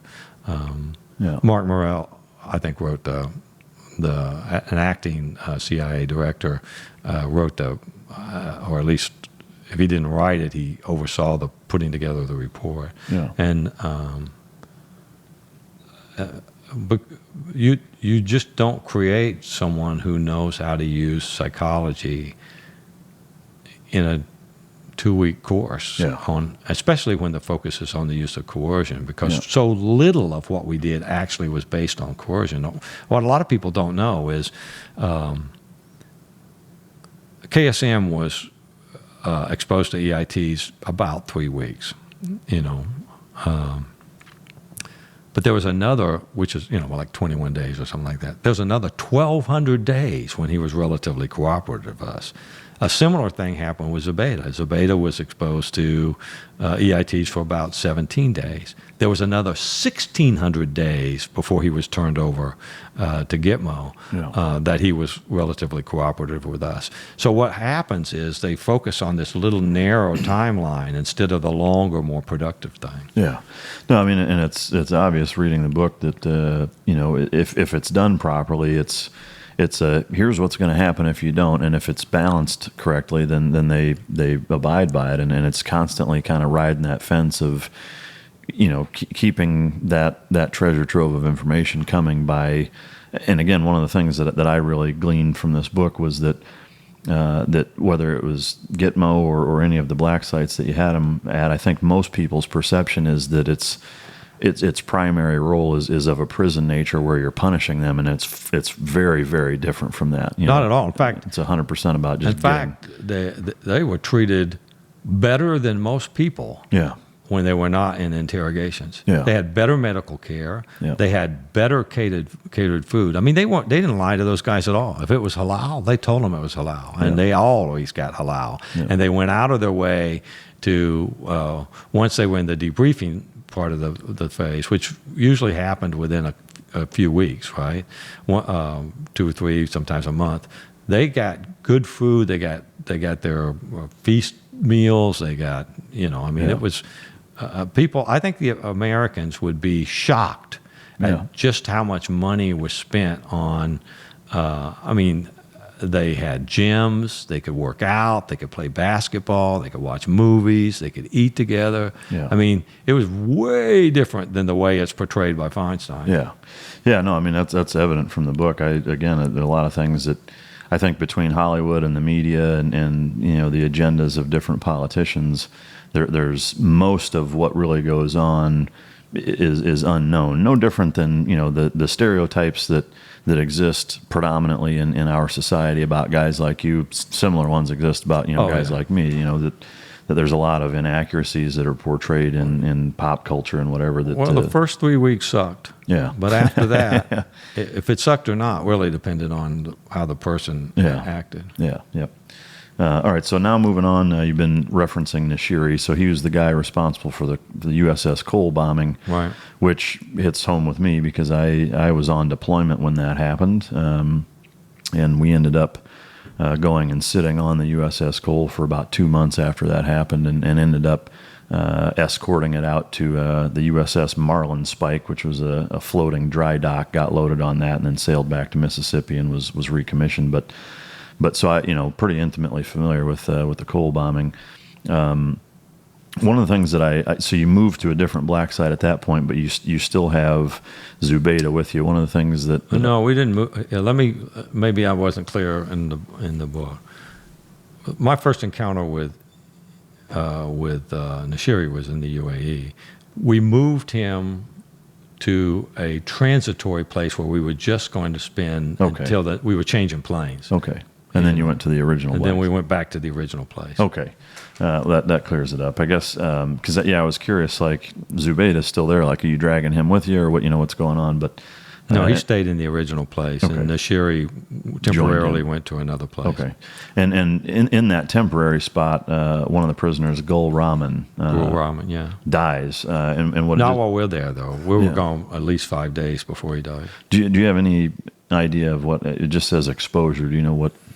It's been completely in fact, he sued me. His estate sued me. Really? Yeah, and actually, that was nice. We were just trying to. Well, they weren't trying to. The ACLU went out and hunted them up. Jesus. But what happened was, I'll tell you how he died. He threw his dung bucket at the indigenous guards. Never mind that Dr. Jessen and I had both said, do not use indigenous guards and don't leave them down here overnight. Unsupervised by Americans. Get some trained interrogators here. Use techniques that are authorized. Get some physicians involved, So he throws his dung bucket at the guards. The guards either asked the CIA officer that was in charge for permission to short chain him, which is something that's not authorized by the CIA that they learned from the Federal Bureau of Prisons, which is where you chain the person so that they can't stand up. It's used primarily to control violent prisoners in our own jails, by our own prisons. And they took his pants. And either the CIA officer in charge didn't think about it, or he, whatever, they took his pants and they put him in a freezing cell, chained to the floor so that he couldn't get off. And he died. So he froze to death. Of that. Now, I've caught a great deal of grief from one or two critics because I said he died of mistreatment by the guards. Yeah. And the critics' complaint is that, no, he died because of the decision that the CIA officer made. And that's true. Yeah. In fact, the CIA officer was the only person that the accountability board said was his actions directly led to the death of that guy, Yeah. right? But those indigenous guards stood there all night with that guy, checking on him and allowed him to freeze to death. Yeah. And in my view, that's mistreatment. Yeah. You know, if you're working in a nursing home and I come in and you've watched my grandmother die overnight, I think you've mistreated her, Yeah. regardless of what the orders of the physician were. Yeah. And at the time, all of this was still classified, and so I had to talk around it. It has subsequently been declassified. Yeah. Yeah. Well, that's a great distinction. I appreciate clearing that up. Well, there's so much declassified. No, they don't allow you when you write a book like I wrote to look at the actual. Well, you know, you don't keep a diary if you're living a secret life, unless you're stupid, right? And they don't allow me to actually look at the cable traffic or anything like that writing the book. And so after that ACLU put out this lawsuit, they just dumped thousands of documents, which I wish I'd had access to when I was writing. But I'd have been much more clear about what happened to Gul Rahman. But at the time, I was trying to mention that it occurred. Because what happened was I saw this guy for about 10 minutes, not even that probably, and his wrists and ankles were just a bloody, scabby mess, you know, and we didn't see that even at our place, you know, when we're walling people and other sorts of stuff. So I told the CIA officer in charge of the site that I thought the physicians ought to come down and take a look at him, the medics, and Bruce had said the same thing, and the guy said he was willing to do it. Well, that day, you know, we flew in that day, I did anyway, and we're going into this antique building that they were using as a CIA headquarters, and I run into the medic, and I say, hey, you get the chance, you might want to go down and see Gul Rahman because it looks like his wrists are infected. And he says, well, you know, we have some back and forth, and it's clear the guy's overwhelmed. He's got hundreds of agency guys, and he's got all kinds of other people asking for things. And he goes, and, you know, I get a little heated because I didn't like what I saw. And he says, I'm not here to provide medical care for fucking terrorists.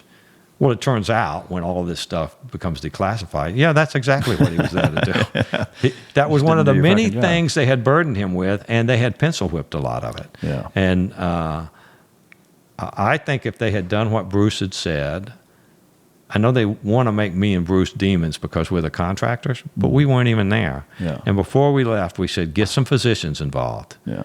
You know? Yeah. And they didn't. Yeah, and he died. Yeah. That's fucking...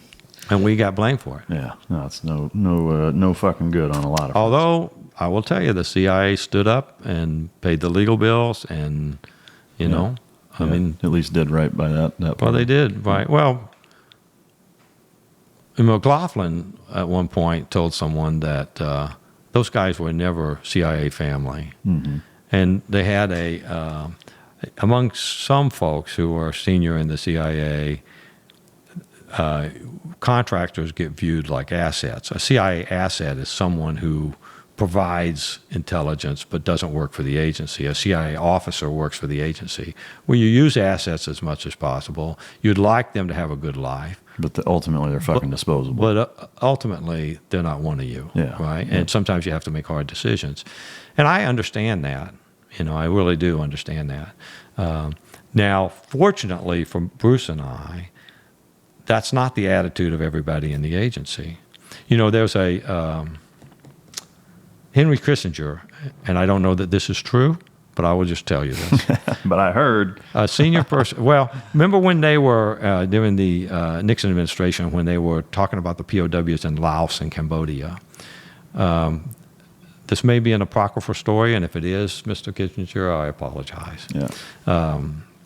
But this is what a senior person in the community that would know said, that Kissinger is lining through the names of the people that they knew for certain was being held in Cambodia and Laos with a red line saying these guys are missing in action, KIA. And the guy goes, no, they're not. We've got reports of where they are.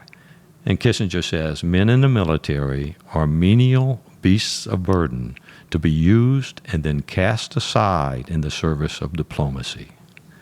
Now, I don't know if that's true or not, but if it isn't, if it is true, and I would like to think it's not true, but if it is true, that tells you everything you need to know about the deep state in terms of the way they feel about American people. Yeah. Their royalty, their thoughts matter, you don't. Yeah, well, I mean, you see that in a lot of the political, I wouldn't call it leadership, I mean, the political,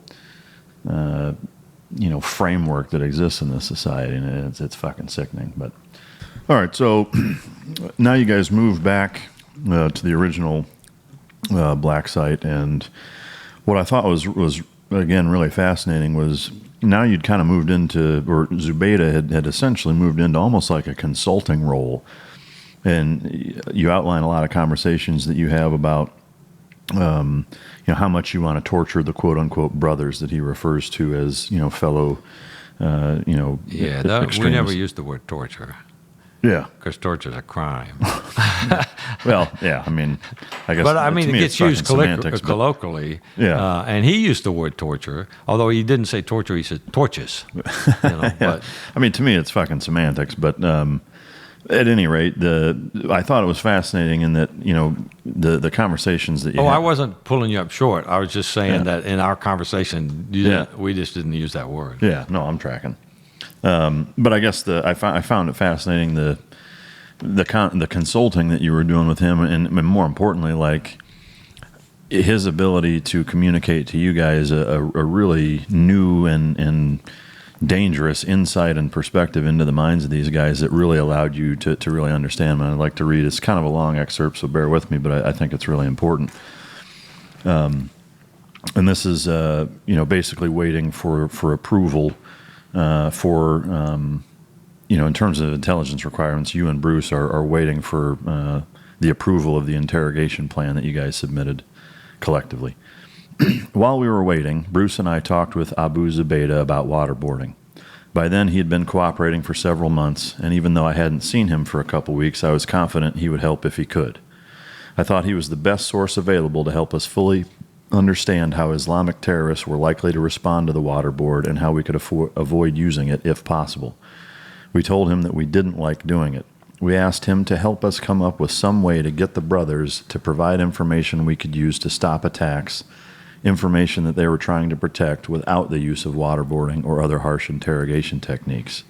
No, Abu Zubaydah said adamantly. You must do this for all the brothers. If you don't and he talks, the brother has sinned. Allah will punish him. I'm not following, I said, thinking I had misheard him. You think we should use harsh techniques more often? No, he said, not more often, only enough. Allah does not expect more of a man than he is capable, Abu Zubaydah explained. He knows our limitations. Allah does not expect me to lift a mountain and is not disappointed when I can't. There is no sin. Once a brother has held out as long as he can and cannot hold out any longer, he has fulfilled his obligations to Allah, and there is no sin in answering questions. Like, to me, this is, again, something that I don't think most people realize is the mentality of these guys in terms of being interrogated and how big of the kind of the code of honor that exists within the religious framework of how they operate. Well, yeah. One of the things, we've actually used that very successfully, just the mention of it, without the actual use of physical coercion with other detainees. I mean, I would go in, I would do the neutral assessment almost all the time. I would go in, because I look like somebody's uncle, I would go in and be the good guy. And at some point, I would say to the guy, you know, I don't know about your God. I don't even pretend to understand your God. But my God doesn't expect me to carry a burden that's too great for me to bear. He knows I'm going to have to put it down because I just can't do it, and it's not a sin. And he goes, my God feels the exact same way.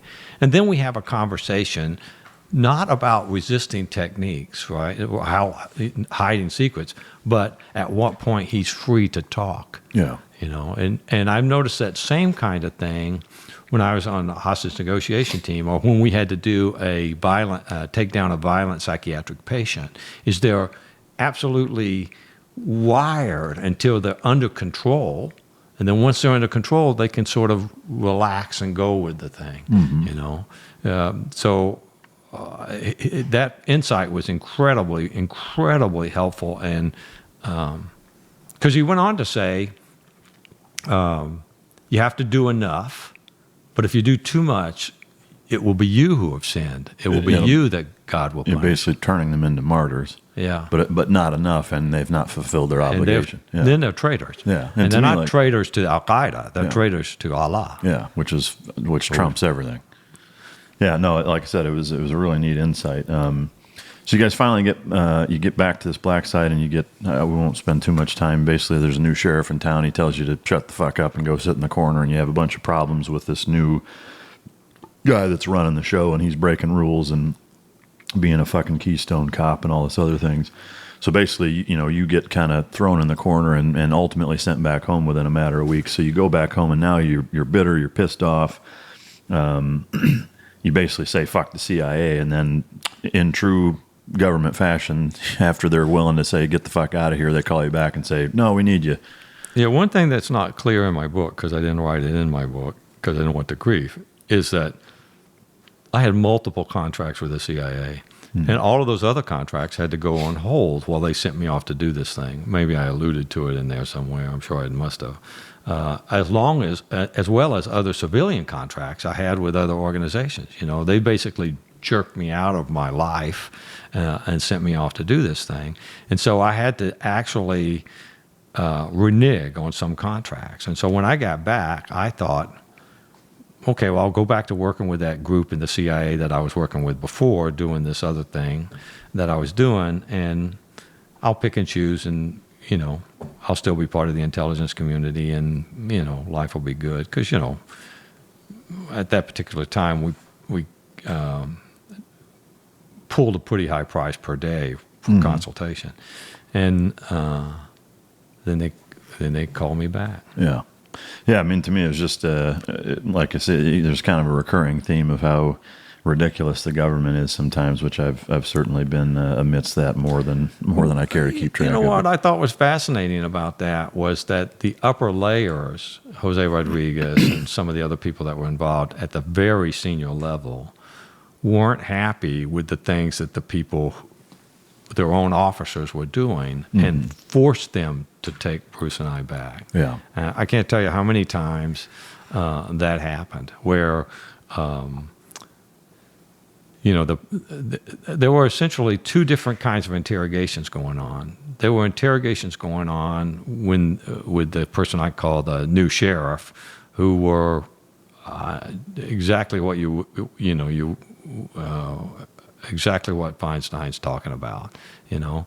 And I don't think the senior people at the agency knew about him at the time that it was happening. And when they found out about him, they eventually removed him for cause because of the things that he was doing to detainees. Yeah. And he died within a few weeks of retiring. Yeah. And they've done that to several other people who were abusive, where they pulled them for cause. So there were these two different groups, and what they kept trying to do was manufacture me and Bruce again. And when they couldn't manufacture me and Bruce again, they would come back to me and Bruce and say, okay, guys, you know. But I don't think Jose Rodriguez even knew that I had quit. Yeah. You know, I don't think they knew. I don't think the senior people knew it, and they just assumed that we were still involved. Yeah. Yeah. No, it's... There's so many disconnects, you know, within that chain of command. Well, it's a huge organization. Yeah. I mean, it's a giant organization. Yeah, yep. So moving forward now, you go back, and now Khalid Sheikh Mohammed, who is the mastermind of the 9/11 attacks, is captured. seems, from what you write in the book, is that, to say that he was hard to coerce initially was probably an understatement, maybe the hardest. Well, they initially tried that, tea and respectful conversation in Pakistan. A couple of agency officers did, and KSM told me. One of them dressed up in Pakistani dress and spoke and he laughed at the same language, and he just said, "That guy's a clown." Yeah, So you think because you put on some Pakistani pants and I'm going to betray my God? Same thing that Zubaydah had said. Yeah, and that's the problem with viewing it from my point of, our point of view and not their point of view. It's not lost on somebody who's as bright as KSM that you're trying to establish rapport with him. Yeah. And it's not only is it not lost on him, it's insulting to him. Yeah. That you would think that he would betray his God because you put on a pair of Pakistani sandals or something. So then he went to the same transitional site that we had gone to, but the new sheriff was there, and the new sheriff had gotten into a battle of wills with him. So by the time he came to us, which was the black site where we waterboarded him, he had already jerked around the tea and biscuits guys, and he had already won the battle of wills with the new sheriff, and he was just, it was like, taking fucking bring it. Yeah, it's like taking a SEAL that had advanced training in how to resist interrogation, and now you're after he's won twice. Yeah, now trying after he's won twice. Not that he had the same physical capabilities, because believe me, he didn't.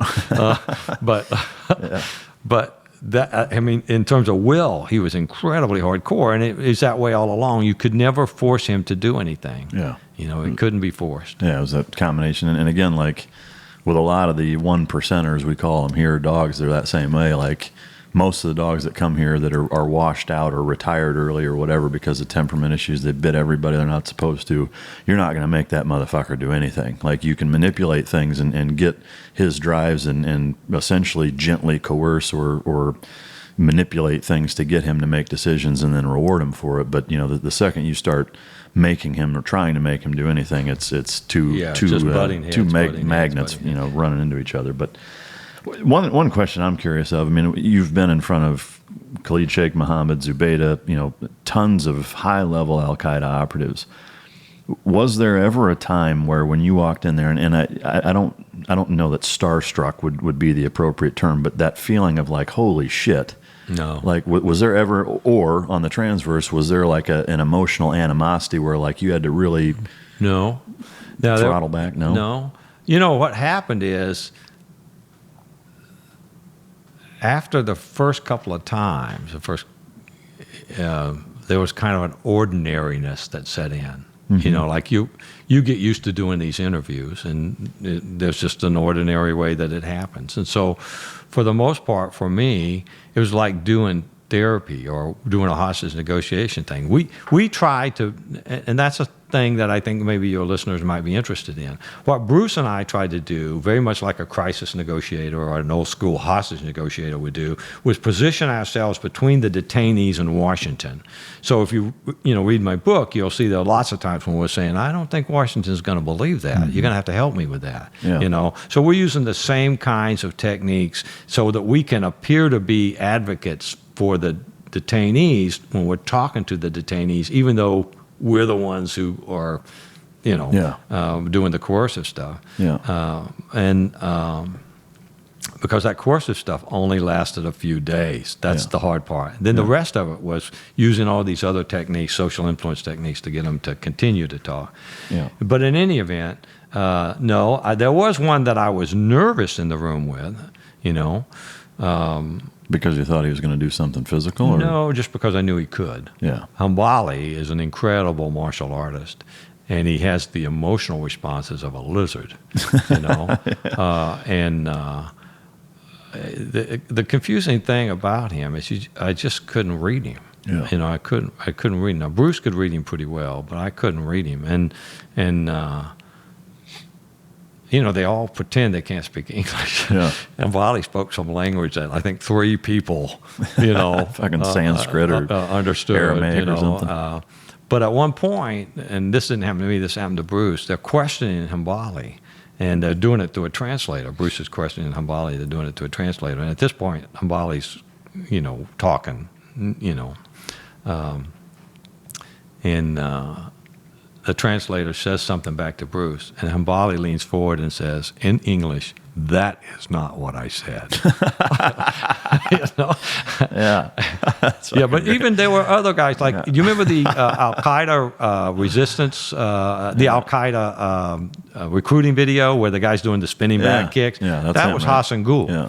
Hassan Ghul was somebody we spent a great deal of time with, and we let these guys work out in themselves. Yeah. We let these guys do high kicks and karate stuff. We mentioned even getting supplements for Zubaydah, and at one point, like he was pretty jacked up, and he was huge. Yeah, no, that's wild. But but I wasn't even nervous around Hassan Ghul. Yeah. None of them ever made a violent move towards me. Yeah. Now, I will tell you the story.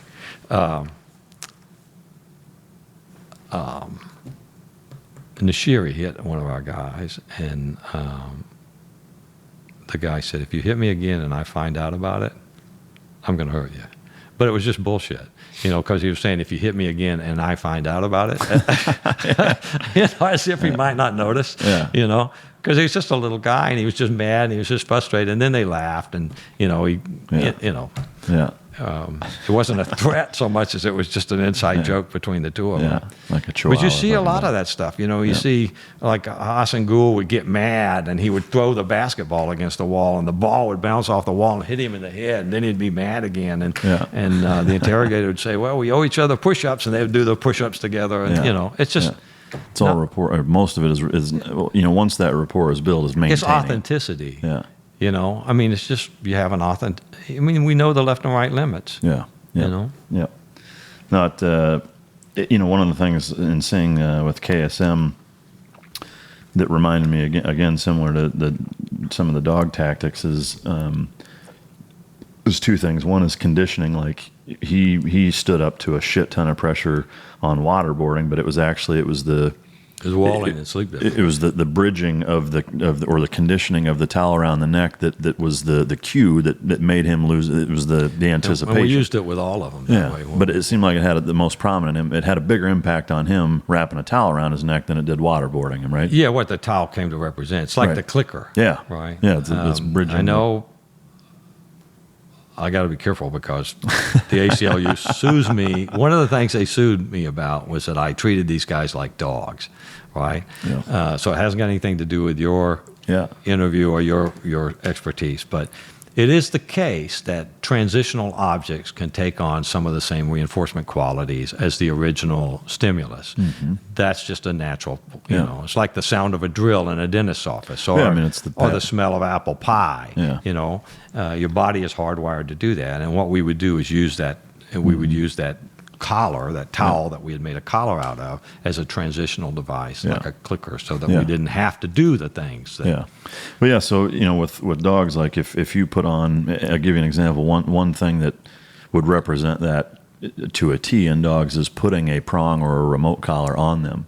Because it's that A plus B equals C, and that's one of the things I say. And the dog's mind is more like a calculator, in that it's making those simple associations. And so A plus B equals C enough times to where now the presence of A brings the anticipation of C. And exactly. So putting a prong collar on a dog, if you've never used it, means nothing to him, but you use it 10 times in a row, and now just putting it on him, and now you see a total shift in his behavior, his body language, and his apprehensiveness, anxiety, edginess, all of those things. Very, very, very similar to this. What we would do is shape their behavior by transitioning out the collar. Sure. Same thing. Exactly. Yeah. Or similarly is that if there's times where I'll get animals in that dogs that have had a lot of remote collar or prong collar work, and so just grabbing it, and they start spinning around. You can tell they're getting fucking nervous, waiting for the walls to come caving in, and so you put on them, and then you don't use it, and you do that over and over and over, and now they're like, well, fuck, now it doesn't mean anything anymore. But I found that interesting, that one, the similarity, but two, that he was more averse to using the towel representation than he was, or what it represented. Because what you could do is you could just say, as you could with most of them, you could just say, am I going to need this today? Yeah. Yeah, like the dad going for his belt. Yeah. Do I got to take my belt He'd say off? no. Or sometimes to his credit, he'd say maybe. Yeah. You know. Sometimes. But I guess, the takeaway I got from that was that, each individual guy, like it's a case by case. There's not a fucking template that says do this and then do that. It's Well, the principles are the same, but the way that the principles are employed in real life are different. Mm-hmm. Yeah. Again, just like with the dogs. But if you could, there was a ton of examples. If you could just maybe briefly tell a couple of some of the scary potential plots from KSM that he talked about that you reference in the book. I know there's a number of them that you don't want to for obvious reasons, but that had, to me, that would be... Well, I think the worst one was the second wave of attacks. He was working with Mbali to do another catastrophic attack. He was going to crash planes into the tallest building in Los Angeles, the tallest building in Seattle, and then the Sears Tower in Chicago. And they already had 17 Indonesian folks that they were training to be both the muscle and the pilots. And they had these Indonesian guys who were giving them hand-to-hand training because they knew they'd have to fight the passengers. And that was stopped. Yeah. Also, there was a man in New York who was smuggling stuff in for him. Who he had this idea that he wanted to do gas station bombs, and he was fascinated by the way that the Beltway shooter had crippled the area around Washington when that was going on. And so he thought that if he could blow up gas stations simultaneously up and down the East Coast of the United States, that he would be able to, damage our economy. And so he had a guy who had a gas route delivering gas. That's how close they were. Jesus. In the United States.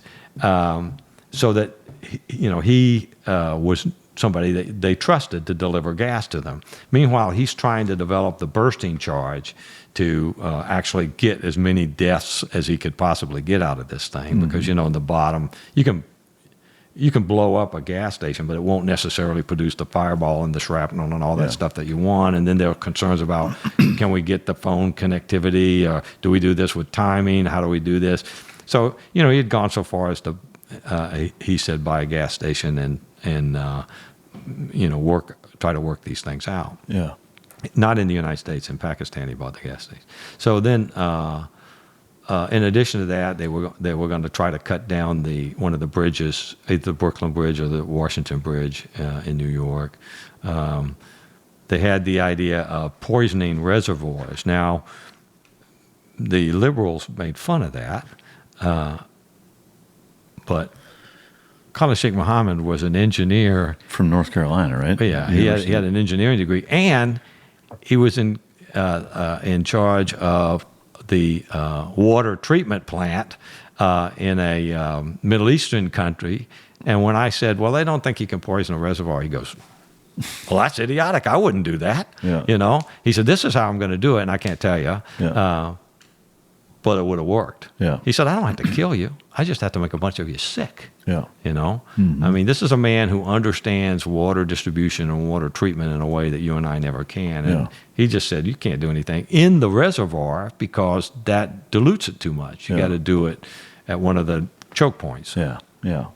But, and so, it's a good synopsis of the treasure trove that came from him. And once he, if you want to use the term, broke. Well, they were also going to crash planes into, not to cut you off, but they were going to crash planes into Canary Wharf in the UK and into other targets overseas, and they just had this. They were thinking about assassinating past presidents, and the list of it just goes on and on and on to the point where you think, oh my God. Yeah, there's almost nothing they haven't thought of. Yeah, they're thinking of all that stuff, and they don't put that stuff. It's not like they trash it. Yeah. They put it on the back burner and try to figure out some way to do it when we're complacent. Yeah. But for them it seems, and there's a couple excerpts I'm going to read about the mentality behind him and some of the things that you learned from that. But it's a chess game. It's not a fist fight. It's a chess game with them. And if they have to do 30 moves to set the one up that's going to make one of these work, they'll do it if it takes 20 years. I mean, to me, that's some pretty fucking scary shit that people should be paying closer attention to. Again, we're looking at it, I think, not you and I, because of our experience, but often it gets looked at with American eyes. What better way to show your love for Allah than to attack Allah's greatest enemy? Yeah. Yeah.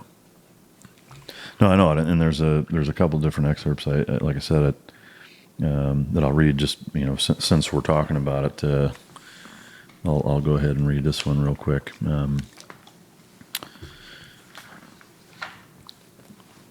All right. Bruce and I reminded them that the CIA was in the business of obtaining intelligence, not running a prison where the primary focus was to punish detainees. No, shit, sorry, that's the wrong quote. We're gonna have to edit that out. But I guess the one thing that I wanted to, and I'll get into that. Here it is. Sorry, I was wondering. No sweat. That's why you got an editor. Yeah. Yep. All right, let me read this one. Sorry, I think this is a long one too. But I'll read one of the kind of the mentalities that you're talking about. That this was a conversation with Zubaydah, but once during a conversation with Abu Zubaydah about freedom, he said that the Salafist Islam was the ultimate freedom. I asked how that was possible, since every aspect of a person's life had to be lived according to rigid Sharia laws that were established centuries ago. He said, "Yes, exactly. I am free because I am not burdened by choices. The truth path was laid out in the perfect life and deeds of the Prophet, may peace be upon him." I asked KSM one time how come, since his brand of Islam is so violent, he calls it the religion of peace. He told me that my problem was that I was interpreting the word peace the way Americans always do. He explained that according to his brand of Islam, peace would exist when the entire world was under Sharia law and ruled by a Muslim caliphate. He said Islam is the religion of peace because its aim is to impose Sharia law everywhere, and in doing so, bring peace to the world. KSM said that to make peace with one's enemies is to convert, subjugate, or enslave them. He told me that we also use the word truce differently. In America, most people think of a truce almost the same way that they think of peace, as a cessation of hostilities, living in harmony. KSM told me that when the word truce is used in their brand of Islam, it refers to a cessation of hostilities only until the jihadi brothers can get strong enough to attack again. It's less about working out your differences and living in harmony, and more about licking your wounds, getting stronger, and preparing for the next attack. That's a long quote, but to me that speaks volumes into the mentality of these people of their end game is it's the fucking long game. Well, they can, the groups who are Sharia supremacists operating within the United States can go on TV, on CNN or MSNBC, or meet with President Obama and say, we want peace. We are a peaceful religion. It is the religion of peace. We don't believe any innocent should be killed. And because of the way they specifically use those terms within the Quranic verse, Americans who are listening to that think that they mean something entirely different. Well, yeah, we're not innocent to them, No, we're not innocent to them. Yeah, and that's the big thing, is that their version of peace and innocence is almost a polar opposite of what ours is. So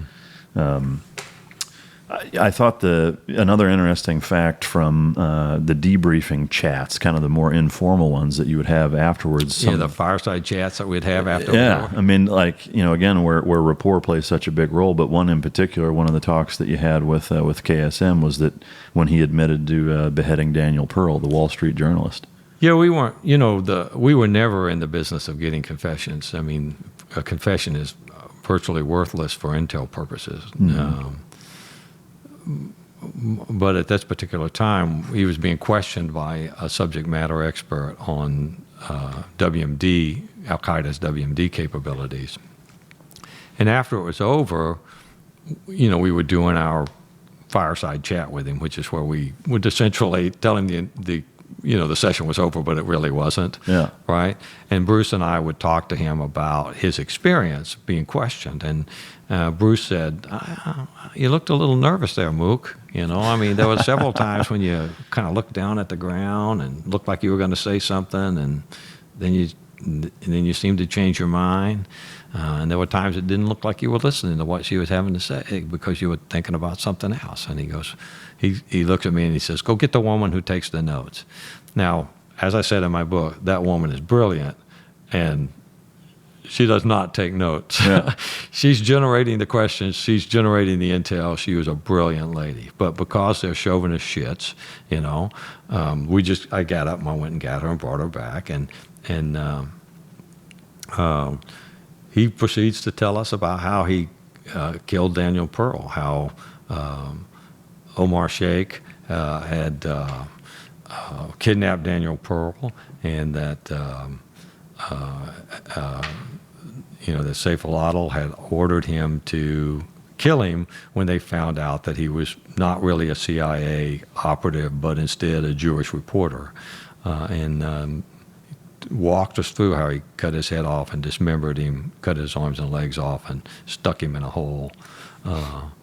It was brutal, really, to listen to. And Bruce, is much more empathetic than I am, and he said, "Oh man, was that hard? It must have been difficult." Thinking, man, it's going to be hard to kill a guy like that. And he goes, "Oh no, I had sharp knives." Yeah. He said, "I had to occasionally stop, but once you get through the bone, it's not so bad." Yeah. That guy saw nothing wrong with what he did and was actually proud of it. He said that. I can't remember what he said about his hands, but it's something like, I cut his throat with these glorious hands, or something like that. I can't remember exactly the word that he used right here. Yeah.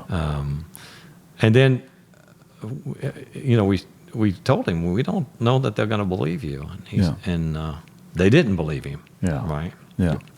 And so they brought in film experts and recreated the entire beheading, and KSM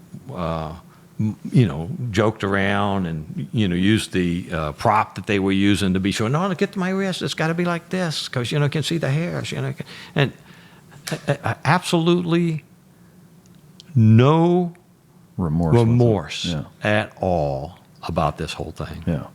Well, I think that's again, there's a number of other quotes I'm going to read here that one of the big points I want people to take away from this book is really the mentality of these people, and how they think and why they think the things that they think, and it is hard to wrap your mind around, which is why I'm going to read them. But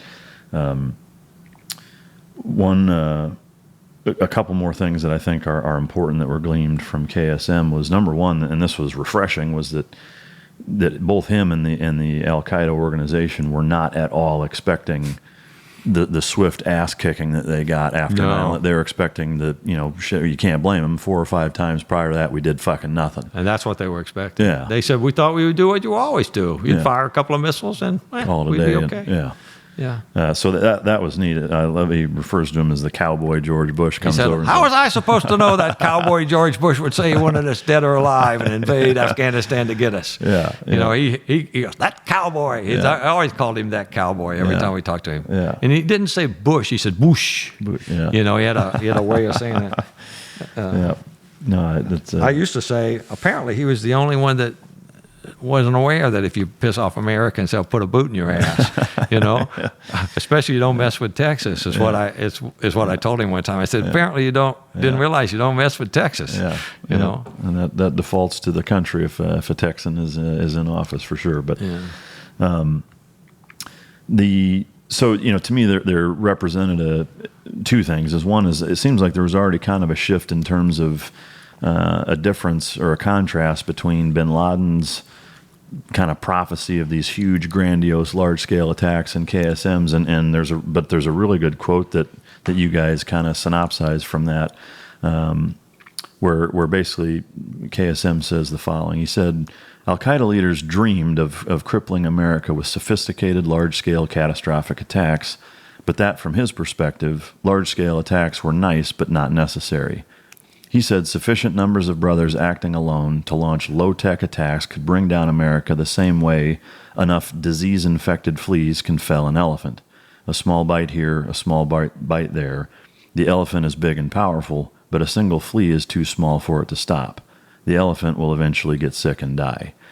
To me, like that's one of the most poignant messages from their mentality gleaned from this book is that is the lone wolf attack that you see much more prominent now with trucks and little things is the is focus huge. is to try to frighten people into the point where they're going to accept the creeping up of Sharia law. Yeah. What they want to do is move into our country, establish parallel communities, impose Sharia to the extent that they can, do these terror attacks, and then creep Sharia out from these enclaves that they've developed in the States. Yeah. And you see that happening in the UK and in Belgium and Germany. Yeah. Well, yeah, and there's one reference to here in the book that talks about one of their strategies is immigration and outbreeding. Yeah, he said infidels. He said the real way that we're going to defeat you is through immigration and by outbreeding you. Yeah. Yeah, I mean, that should be fuck, they're telling us that. It boggles my mind that people aren't willing to pay attention. I mean, Well, he's a savant for terror attacks. He may not be, a savant for other things, but he understands. Yeah, he knows the big picture probably better than Bin Laden did. Oh yeah, he's more clever. Bin Laden had a more spiritual focus on him. There are people alive today who would argue that he didn't believe everything that he says that he believes. KSM? He believes what he's telling me here, but that he's not doing it for spiritual reasons. He's doing it because he likes it and because, he's always been into mischief and because that's the way he makes his living and that he gets a kick out of it. Yeah. But I actually think he believes it's not an either or thing. He can believe the way he says he believes and still do it because he's an evil son of a bitch. Yeah, yeah. That's an important distinction to make. In your experience, how many guys that you interrogated during this entire scope of while you were doing it, you think kind of fell into that category that they were just, it was more about because they were just evil motherfuckers and less about the actual, the prophecy behind it?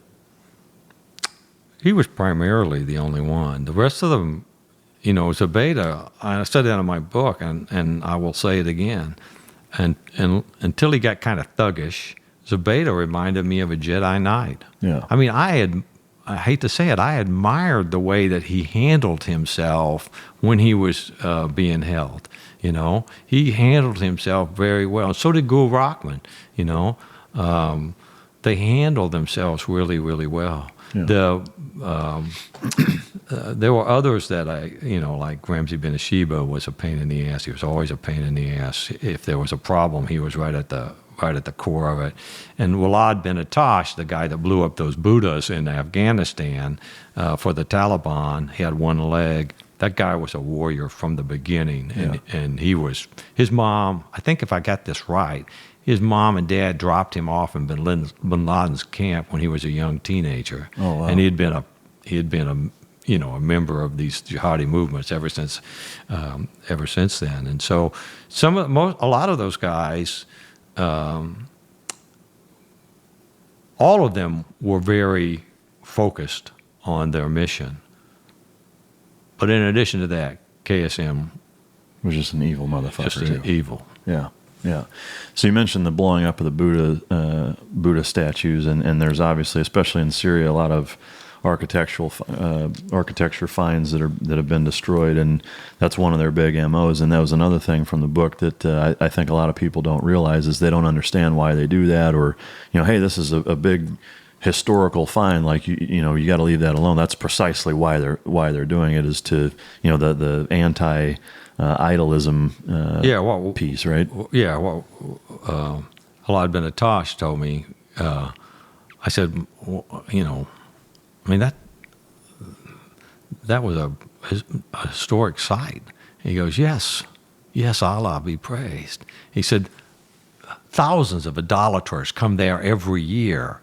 And that's why it's important to destroy those things, because we can stop that kind of idolatry. Yeah. And that's why they're destroying. Now, the one thing that they may have kind of going from that ISIS realized is that some of these things they could actually sell. Yeah. Right. And so some of the smaller ones, they would. Idolatry is fine as long if they're making money off of it. Right, because that gives you a chance to get one over the infidel. Yeah. Right. But the big ones they wanted to destroy. Yeah. So they got rid of a lot of Assyrian, and Phoenician, and just, No, it's a travesty. There's no two ways about it. One of the things or another neat thing about kind of the treasure trove that came from KSM and in the collective success that you guys had was in the chapter titled "The Ultimate Payoff," which is essentially the ability to get Bin Laden because of connecting all of these dots. If you could, again, without reading 40 pages of the book, just kind of synopsize what that process looked like and how it transpired. Yeah, I'd be happy to do that. First, let me say, it pissed me off when I heard Obama say the other day that I got Bin Laden. Yeah. I killed Bin Laden. Yeah, no shit. He didn't kill Bin Laden. Yeah. To quote his own words, you didn't build that. You didn't do that. Yeah. That was done on the backs and the sweat of the men and women in the military and the intelligence community that did the legwork and actually did the shooting. Yeah, for a decade. Yeah, for a long time. In fact, he sat on it for a long time before he let those guys go. Yeah. So what all I can do is tell you, my perspective on it. Sure.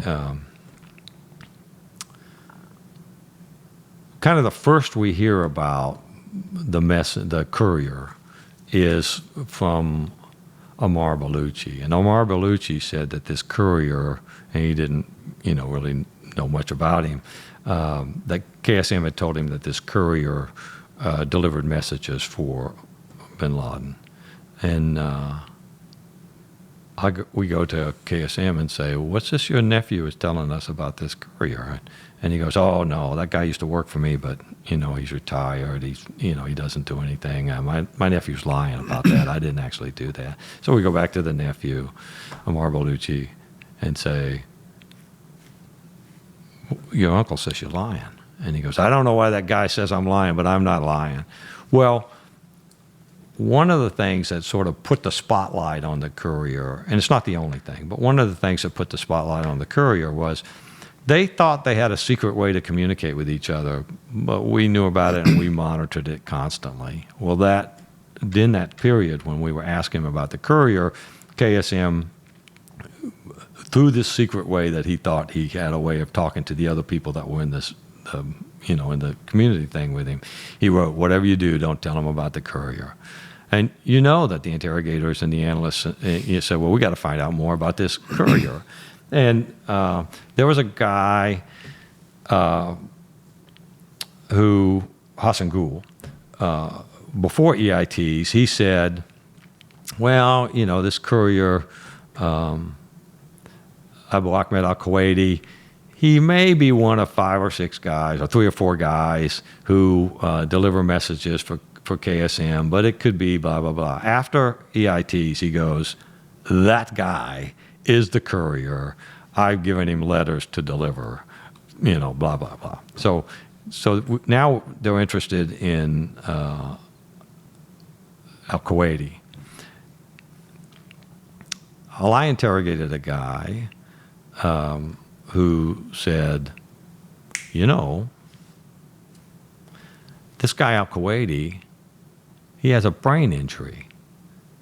And he talks in Arabic and his native language, and I can't remember whether it's Urdu or Pashto or whatever it was, some other language. And he interchanges words randomly. He doesn't know he's doing it.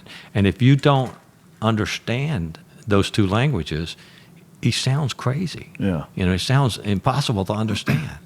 Well, that gave those people who are in the business of doing technical collection a way of identifying someone who was talking that way, and they were able to identify the person and then follow that person to this compound where Bin Laden was living, Yeah. and then the rest is kind of history. Yeah. Now, Feinstein would say, well, you didn't need that information to do that because at some point early on, someone had said that this guy Kuwaiti was a messenger. Well, what that person had actually said was, this guy was a messenger, and he's dead. Yeah. Right? Yeah. He's dead. So that person was absolutely wrong about that. And then the other thing they had the audacity to say was, you didn't have to use that information to find bin Laden. You could have found it some other way. Well, it doesn't make any difference 10 years in the future to look back and say you could have done it this way when all the pieces have been put together, Monday right? morning. What matters is what they actually used. And if you know, the person who was brilliant about this wasn't the interrogators, you know. It was the analysts and targeters, and specifically one particular lady that I can't mention, who put this thing together. She's the one who, on her own, went back and pulled all this information together. And that allowed them to follow this guy and then eventually locate where he was, and then, you know, Rob shot him. Yeah. So I'm assuming you've seen Zero Dark 30. Actually, I haven't. You haven't? No. Well, I guess I can't get your opinion. I will tell you that in my mind, and the thing about it is we never waterboarded him asking him who bin Laden was. Yeah.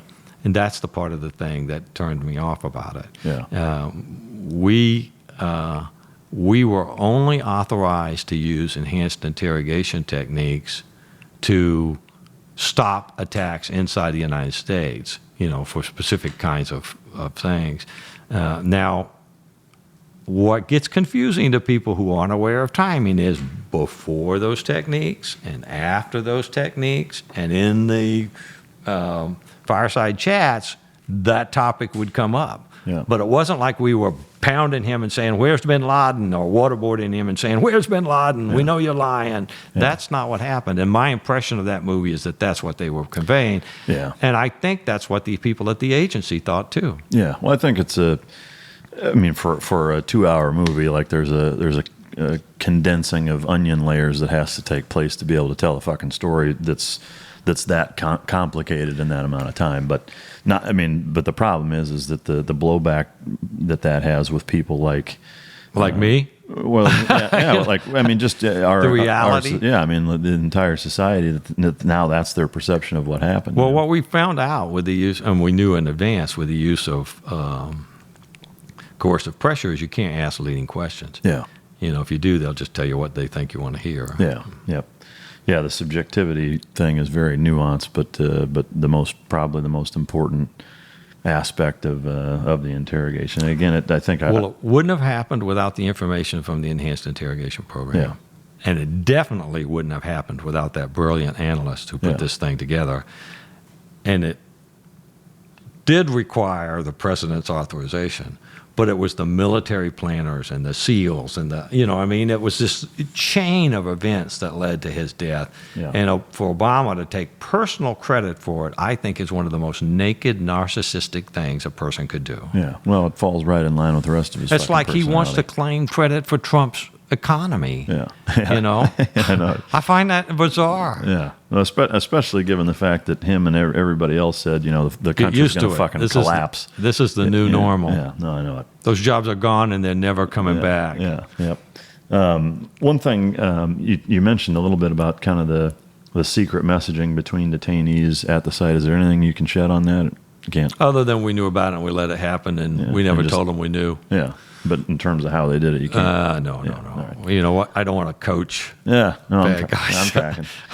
I'm tracking. All right. So the last thing I want to talk about, which transitions into. I will say it was sneaky. Yeah. Well, if they were getting it by you, at least at first, right? Yeah. I don't know if they got it by us at first. They certainly tried. Yeah. But you just let them think that they were. Yeah. No, it's fucking great. I love it.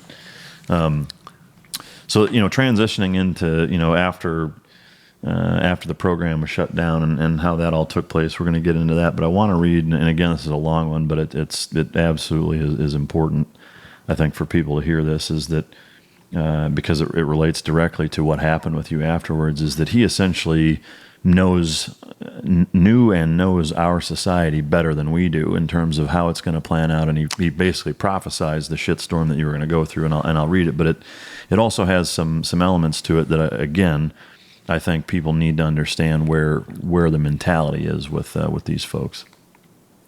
Then KSM wagged his finger professorially at us and warned, "Soon they will turn on you." He prophetically predicted that the press and some members of my own government would turn on me and Bruce and others like us who took aggressive action to prevent the next 9/11 attack and save American lives. Warming to the topic, KSM smiled and said the media, either on purpose or without realizing it, would promote Islam's cause and champion tearing down the measures put in place to protect the American people after 9/11. He said the media would promote al-Qaeda's cause by framing the war against Islam, his characterization, not mine, as morally wrong, impossible to win, and fraught with unacceptable losses. He said the media's response was one of Allah's gifts, one of the many ways Allah preordained for Americans to set aside those things which kept us safe and prevented attacks in the immediate aftermath of 9/11. KSM said, your own government will turn on you. Your leaders will turn on you. They will turn on you to save themselves. It will play out in the media and strengthen the hearts of the brothers. It will recruit more to Allah's cause because the press coverage will make the U.S. look weak and divided. KSM said the real war is fought in the minds of the American people, not on the battlefields where America's military power could easily defeat them. We will win, he said, because Americans don't realize this. We do not need to defeat you militarily. We only need to fight you long enough for you to defeat yourself by quitting. It would be nice, he said, if al-Qaeda or like-minded Islamists could bring America to its knees with catastrophic attacks, but that was unlikely to happen and not practical, is the wording he used. From his perspective, the long war for the Islamic domination wasn't going to be won in the streets with bombs and bullets and bloodshed. No, it would be won in the minds of the American people. He said the terror attacks were good, but the practical way to defeat America was through immigration and by outbreeding non-Muslims. He said jihadi-minded brothers would immigrate into the United States, taking advantage of the welfare system to support themselves while they spread their jihadi message. They will wrap themselves in America's rights and laws for protections, ratchet up acceptance for Sharia law, and then, only when they were strong enough, rise up and violently impose Sharia law from within. He said the brothers would relentlessly continue their attacks and the American people would eventually become so tired, so frightened, and so weary of war that they would just want it to end. Eventually, KSM said, America will expose her neck for us to slaughter. To me, if you paid attention to that and just reading it, it gives me anxious goosebumps and almost makes me violently fucking angry to read that and know that. Well, that's what we do. The way that you inspire them to continue to fight is go around the Middle East apologizing. Yeah.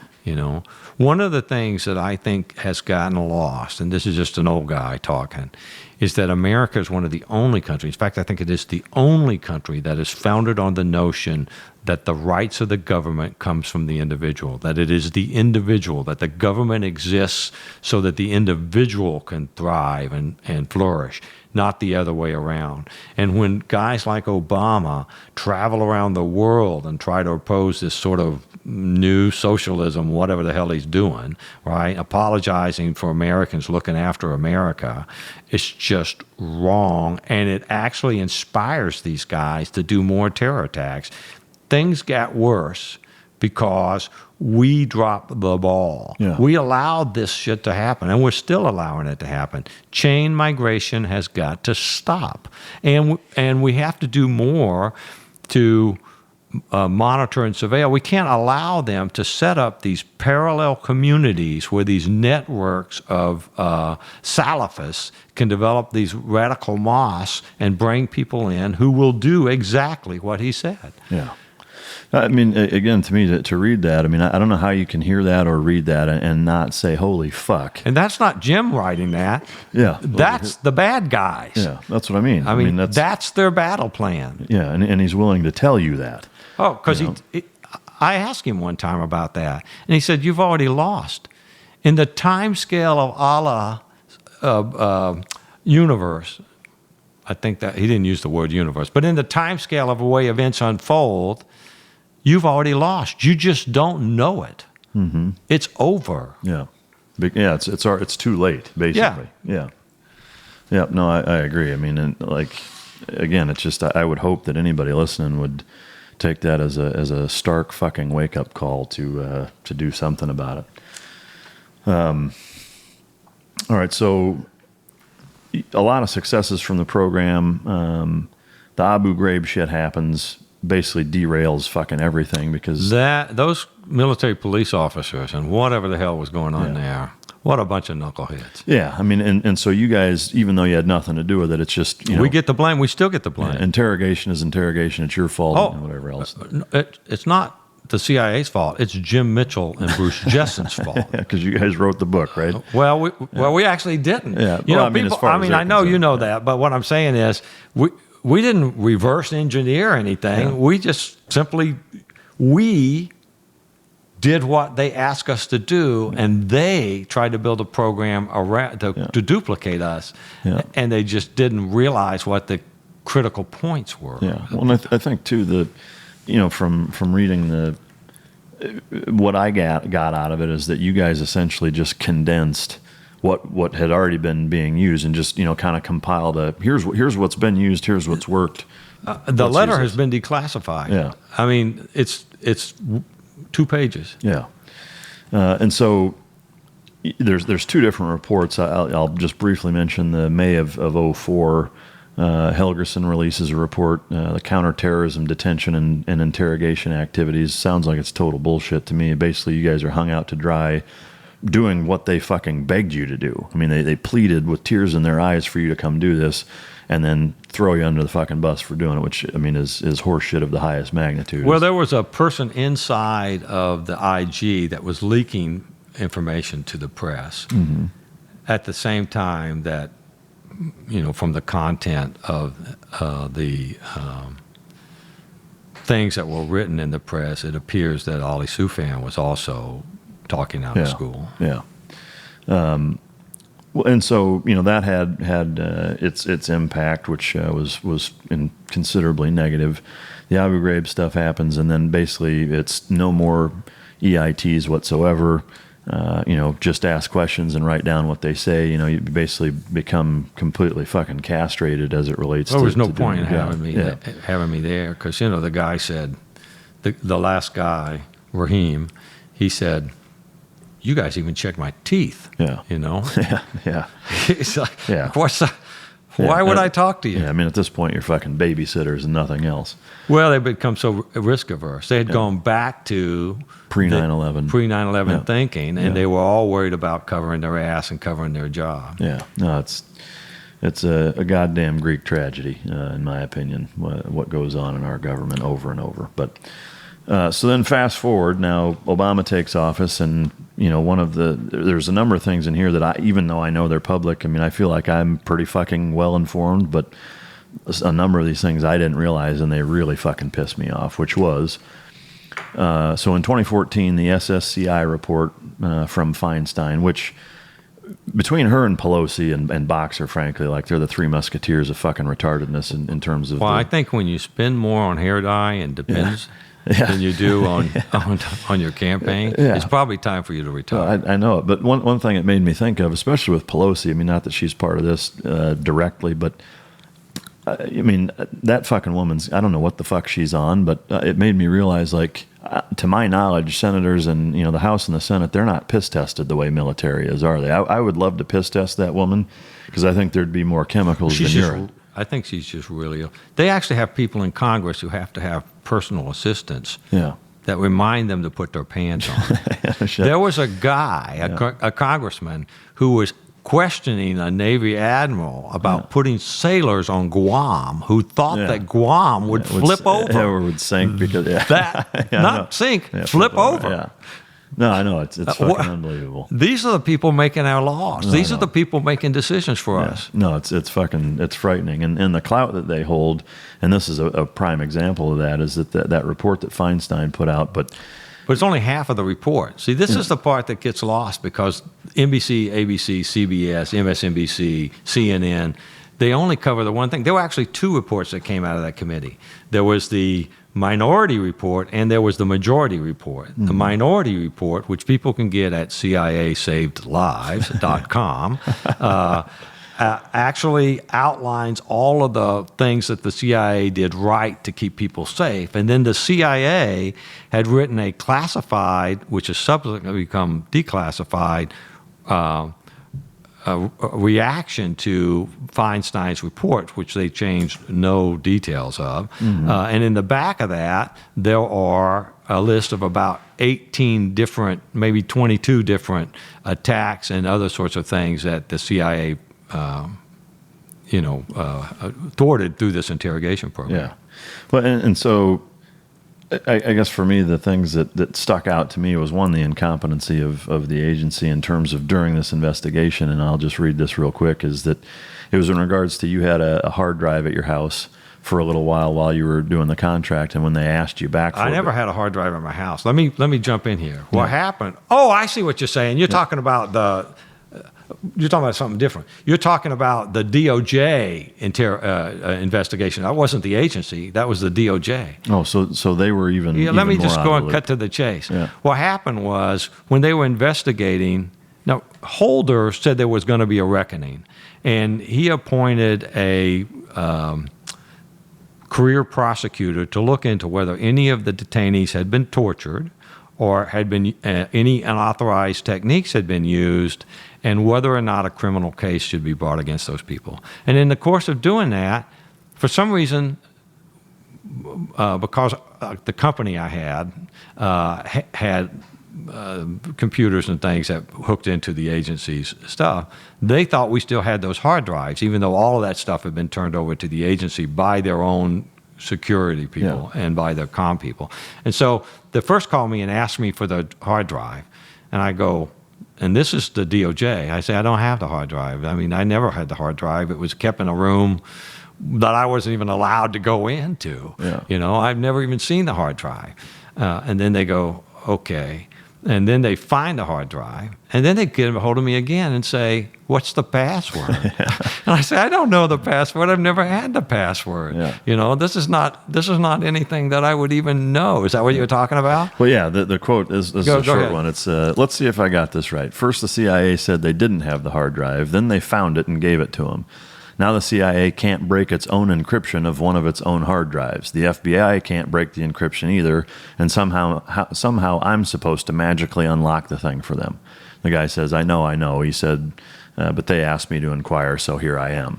But what happened is the agency's encryption is really good. Sure. Yeah, it's just, I mean, to me, it's mind-boggling that that's the type of shit that happens during, like, you don't get that perspective. Well, this guy, the prosecutor, is sitting in front of a grand jury in Washington, and they're just asking, they do this flood where they want everything that you've ever had. When Senator Levin was trying to pin what was going on at Abu Ghraib on me and Bruce, they wanted every document that ever had anything to do with me in the military, as if I was going to keep that kind of crap. Yeah. And that's what they do. They just gather all this stuff, and then they're just grasping at straws, because if the agency can't decrypt its own encryption, how the hell am I going to do that? Yeah.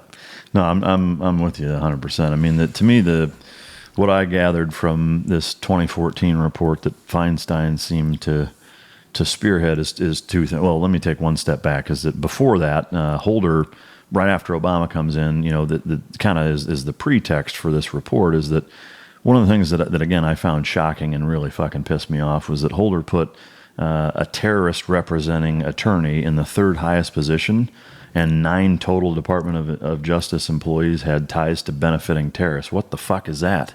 Well, they do a lot of the Al-Qaeda legal team that's down in Gitmo. They do a lot of pro bono work for the terrorists. And what happens is they are liberals like Holder, and they, essentially brought those people in and put some of them in charge, and put one in charge of the DOJ's detainee situation. It was a mistake, I think, personally. And let me tell you, can I get off on one tangent? Yeah. when I saw KSM in 2006, just before he was moved to Guantanamo and turned over to the Navy, he said that he was ready to martyr himself, that the first chance he got, he was going to list the things that he had done in support of his God, and then he was going to plead guilty. And when he was in one of his military commission hearings to determine whether or not he should be detained, he essentially confessed in open court to, I think, 32 different, crimes, including killing Daniel Pearl and 9/11 and a bunch of other stuff. Barack Obama and Eric Holder wanted to put their own stink on his conviction. And so they set aside his confession and withdrew completely all of the charges against him because they wanted to try him in New York and take a victory lap saying, I convicted that guy. I got him convicted. Like he does, I killed bin Laden, right? Well, it turned out he couldn't do that.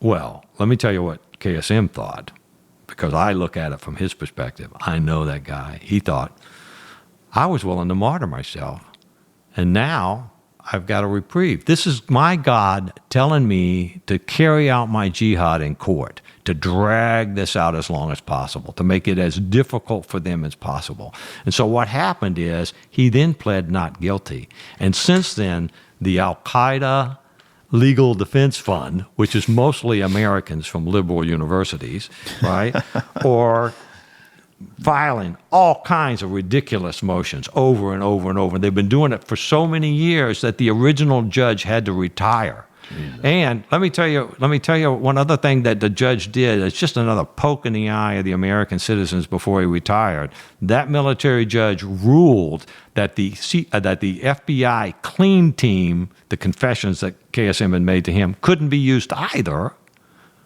because it wasn't possible to determine, because the CIA wasn't willing to share black site information with the defense lawyers. The American people, the justice is being denied for the families of the victims of that attack because our government cares more about the appearance of fairness, and they're bending over backwards so much that they're being unfair to the rest of us.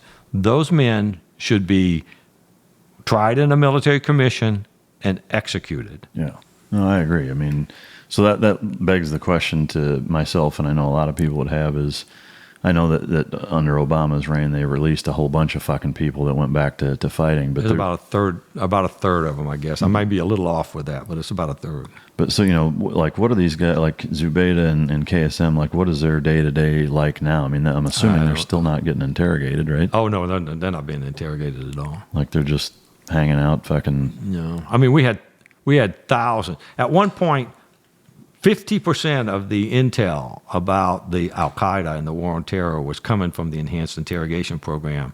From KSM, after he got there, my understanding is they've gotten zero. Yeah, since they stopped it. Yeah. Well, so, From KSM and those guys. I'm sure they're getting intel from other places. Yeah. So, obviously, we got your perspective on what you think should happen with all those guys, and I agree. I think that's I have a special ops friend. Yeah. Who said we could solve the problem with the cost of a box of 5.56 rounds. I know it. And it'd be fucking quick. Yeah.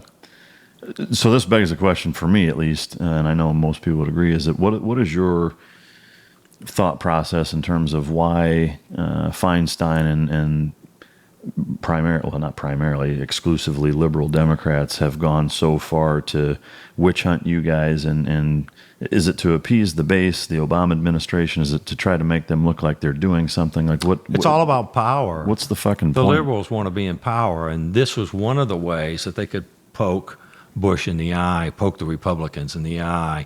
The other thing they want to do is they want to control the executive branch.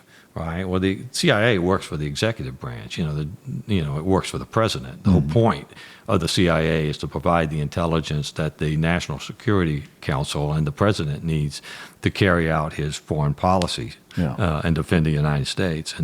And my take on it is that they thought that they were going to have, that they accused me and Bruce of torturing people, and that the CIA did all of these bad things, that they would be able to, first off, distance themselves from it, even though many of them said, is that enough? Do you need more? Is that all you're going to do? In sort of like that Kissinger quote, I don't know if that's true, that I just did earlier in the program. Because when they were scared, they were all for whatever it took. As soon as it was safe, they crawled out from underneath the rocks and began to, shoot arrows at you guys. Yeah.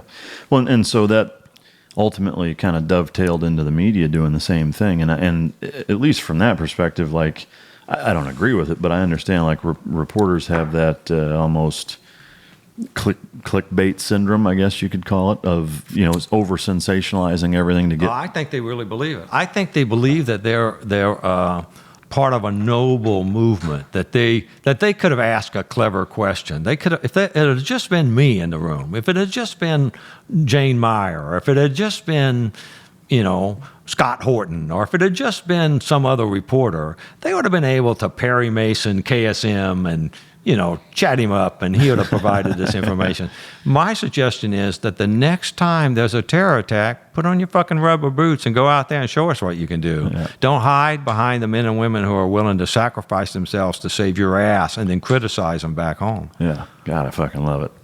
And I love seeing the passion fucking brim out of you when you start talking about it. But here's the thing. I've been asked a lot about what I do in my time. Yeah. Basically now it's more adventure, less bullshit, because I'm still climbing and doing a lot of other stuff. Yeah. But for a while, Dr. Justin and I were in the business of helping hunt down monsters. Mm-hmm. If I could do that again, I would. Yeah. Yeah. Fucking A. Well, it's get Trump on the horn and get you back out there. I'm poison to those people. Yeah.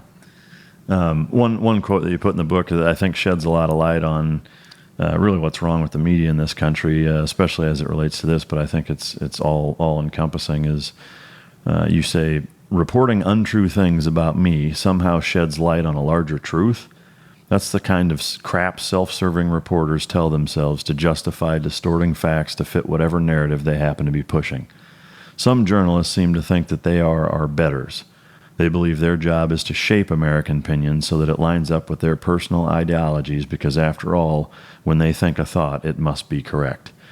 To me, I obviously haven't been around as long as you have, but I know it seems the further and further we, like, at least even as a kid growing up, it seemed like there was a lot less sway and influence. It was more, this is what happened. It wasn't, this is why I think it happened, or this is why I want you to think it happened. Well, the way that they've metastasized is they've gone from being reporters and metastasized into being commentators and analysts. Yeah. Right? And so what they want to do is pre-digest events so that you just get what you need. Yeah. Why confuse you with the facts? Why do you think that is? Why do you think it's metastasized that way? Because they're liberal, because they don't like conservatism, because they think America really is a bucket of deplorable, or a basket of deplorables, or that we really are ignorant. We're too ignorant to understand what's in our best interest, and then what's in our best interest is whatever in their gilded cage that they think is in our best interest. They don't understand that the way our representative democracy works is we get a vote in that. Yeah. And you don't get to deceive us into doing something. Google,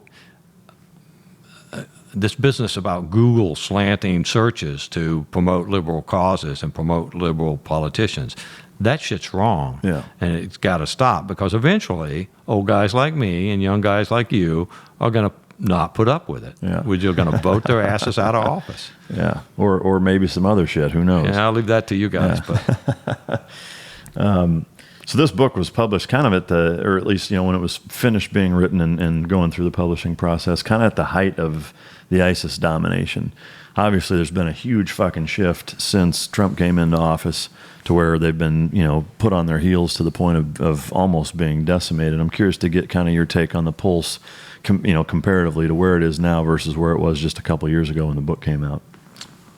Well, that ideology, the group doesn't matter as much as the ideology. The ideology is like a cold sore. It's been around for 1,400 years, and as soon as the immune system is, weak enough for it to come back, it's going to come back. And what they've done is they've backed now into precisely what KSM said they would do: immigration, lone wolf attacks. Yeah. Almost like the passive aggressive. Right. But the only reason I think we haven't been attacked by Al Qaeda or one of these other groups with a big catastrophic attack is that it's much harder for them to do that, and they haven't done it yet. They don't have it yet. If they had it, they would use it. Yeah. As soon as they get it, as soon as they can figure it out, they're going to figure out some way to use it. And here's the part about this thing that KSM is really good at. KSM uses our complacency as a weapon. Mm-hmm. When Bruce and I used to interrogate people, we listened to what they said, but mainly we listened to what they were vague about. Yeah. Because the truth lies in that vagueness. You follow that vagueness like a line, to get to whatever it is they're trying to hide. And he does that with our complacency. He is capable of weaponizing things that we take for granted. They are good at that, and we need to be vigilant. Yeah. To me, that's wonderfully put, that they can weaponize things that we take for granted. I think everybody should go get that tattooed on your lower back like a tramp stamp. Go do it. One of your final thoughts, and something that I think just makes a lot of sense, and I wish that they would consult guys like you and Bruce way more often, and frankly bring you in the fold to develop a lot of these policies. But the last quote I have highlighted here is where you kind of summarize what you think the United States should do moving forward with capturing detainees. I think the United States should establish a detention facility where detainees are interrogated using the full spectrum of human influence strategies minus EITs. It would also be a place where deceptive events are individually staged for specific detainees to pull for reactions that reveal intelligence, where seemingly safe places to talk and share secrets among captives are subject to eavesdropping through technical collection, and where like-minded brothers whom detainees encounter elicit seemingly unrelated details that fit into an information matrix that yields actionable intelligence. I think, to me, the only thing that I guess I'm curious about with that is, one, I think it all sounds great. I'm curious about the minus EITs, and B, I'm making an assumption here in that you're saying that the deceptive events can take the place of that. We wrote an interrogation manual focused on precisely that. Yeah. It's subsequently been declassified. And several other papers focused on those sorts of things. This notion that you could arrange the environment in such a way where the natural thing to do would be the thing that would reveal the information that you wanted. Yeah. It's a little harder to do. It's a hell of a lot more expensive, and they have, I think, zero interest in doing it. Yeah. The reason I said minus EITs is because, given the way that they've thrown us under the bus, who the hell would step up? Who are you going to get to do that? Well, I think equally as important is not only who are you going to get to do it. Well, they're not going to have the skill set. Like who are you going to get in high enough volume to be able to maintain that? Well, you can get anybody to beat somebody, right? Yeah. But that's not going to do the learning principles that you were talking about. And I think you have you have the best eye that I've seen so far for reading that. For what it actually is. It's actually a manual for how to do a lot of different things. Oh, yeah. For guys out there that can't get your wife to fucking tell you, can you get your wife to tell you where to take her to dinner? Is that something you've managed to pull out of her? Well, my wife and I have been married for close to 50 years, and so, she'll tell me what she wants. In fact, we eat separately for the most part. Yeah. She eats what she wants to eat. I eat what I want to eat. But But yeah, we've worked all that crap out. But this is actually a pretty decent way of shaping a person's behavior, minus coercion, because all we're talking about doing is catching the person doing what you want them to do and reinforcing it, usually in a positive way, so that, we forget, if you allow me to get off on this tangent for a second, we're not born with a manual for how our brains work. And there are two things that people, in my experience, have misunderstood. One is the purpose of our emotions. Our emotions evolved to make us miserable enough to get off our ass and do something about our current situation, or make us pleased enough to want to have more of that stuff. And the other thing that I think people don't know is that the default setting for the human mind is not neutral, and it's not positive, it's discontent. When you don't have some external thing to focus your attention on, you go over all of those things that you don't like and that you could do differently and that are making you miserable and that you dread. And that gave our species an evolutionary advantage, because if you think about it, and I'll quit lecturing in just a second, if you think about it, if you're a creature in a cave and you're happy, woo, you don't go out and you don't find more food. You don't find out a different mate. You don't make yourself a pair of shoes. You don't wonder how come your ass is cold when the wind is blowing. That discontent is a gift, and that's what leads people to get off their ass and go do something to make their situation better. And that's why we're on the moon, and that's why we're eventually going to be on Mars. Yeah. No, to me, that shit is fascinating. And to me, where I see not only that being extremely relevant and spot on, but on the other side of the token, not only is it a gift, but because of those traits, success then is actually a curse. And which is why you see famous people who are at the top of their game fucking killing themselves because they have nothing left to challenge them, right? I mean, what? Because the default setting is to be miserable. Yeah. Hugh Hefner was unhappy with his sex life, I bet you, because you know what I'm saying is that what happened, I don't know that for a fact, but what I'm saying is that we get satiated. I thought you had to hook up at the Playboy Mansion you were holding out. Our default is to be sensitive to those things in our environment that either displease us or please us. It's all about food, sex, and danger in the limbic system. And if you can combine all three, then you're really batting 1,000.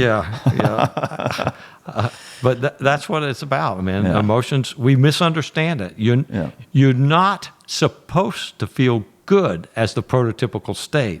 You're supposed to be motivated by that prototypical state to seek improvement. Yeah, absolutely. Well, it's fascinating stuff. I'm definitely going to have you back talking about food, sex, and danger, and some other things that go above and beyond the interrogations and focus more on psychology. I'd love to have you come back and talk about some other stuff too. But before we wrap up here, I just want to give people the opportunity to find you, basically, if they want to learn more about what do you have going on, and where can people find you if they want to get more info. And there's a Facebook page called Ehanced Interrogation that you can go to. There's a way to communicate with me through that. There's you can. Do you provide any type of consulting or workshops or anything like that? I don't provide any workshops. People have asked me to. I typically don't. I'm willing to. Speaking engagements, things of that nature. I do have. I will do speaking engagements. Okay. Yeah, you can. I do speaking engagements. Okay, so the best way to would just be to go to the Facebook page and contact you, or just email me. I can give them an email address. Sure, yeah, if you could do that, and we'll link it on the show notes and everything. But if you want to just verbalize it that way for people that are, it's JMITC 53445 @me.com. All right, and I listened to the audiobook on the way over. Oh yeah, yeah, nice. And I got to tell you, I like the audiobook. Who do you have reading it? The guy's got a pseudonym. He was scared to use his real name. Yeah. So, before that is one question I meant to ask was that there's got to be some element of secrecy and looking over your shoulder and that you live with, or do you just not give a fuck and you're just like whatever happens. Well, I'll tell you the same thing I told the last guy that asked me that, the radio guy. I told him, anybody who wants to come to my house, better be wearing whatever pants they want to have on when they get to paradise and meet the virgins, because I will shoot them dead. Yeah. And the the agency weaponized our houses, and this we've got plenty of protection. You would not believe the response time from the SWAT team to my house. Oh, that's awesome. Well, good. Well, that's good to know. And for me, I just want to take this last minute to say thank you for a number of things. Obviously, for coming here. I know even though you're retired, you have better shit to do than to come to bumfuck Texas and sit down with me. So I appreciate you taking the time out of your day and week to come here and talk, which leads into the second point, which is I want to thank you for writing the book. But more importantly, I want to thank you for everything you've done, for this country and for our nation, for our people, for our society. Without you and Bruce and the team of esteemed colleagues, we'll bring it back to the beginning, that have done the job that they've done, that have put your families and yourselves through, the travesties and the trials and tribulations that you have, and to the detriment to your own well-being in more than one different category. On behalf of the entire country and especially for all of us here, I just want to say thank you for everything you've done. In my opinion, there is not a more consummate example of a textbook fucking patriot than somebody like you. So thank you. Well, I think we all owe a debt to our country, and more of us ought to stand up and serve. Yeah. Amen. I appreciate the service of all the people who have given their lives and given their fortunes, and there's no way for me to pay that back. Yeah, I think you have, and then some. And I think all the listeners would agree. Speaking of the listeners, go out and get this book. Read this story. It's important to understand everything that's taken place on your fucking behalf, and also to give you some insight if you aren't aware of the enemy that faces us, whether you're willing to fucking admit it or even realize it or not. You need to understand, and this book will help you get a much better understanding for that. As always, I want to thank the listeners. If not for you guys, we would not have this show. I appreciate you guys tuning in. Hope you enjoyed the episode. God bless. Go choke yourself. And until next time, this is Mic Drop.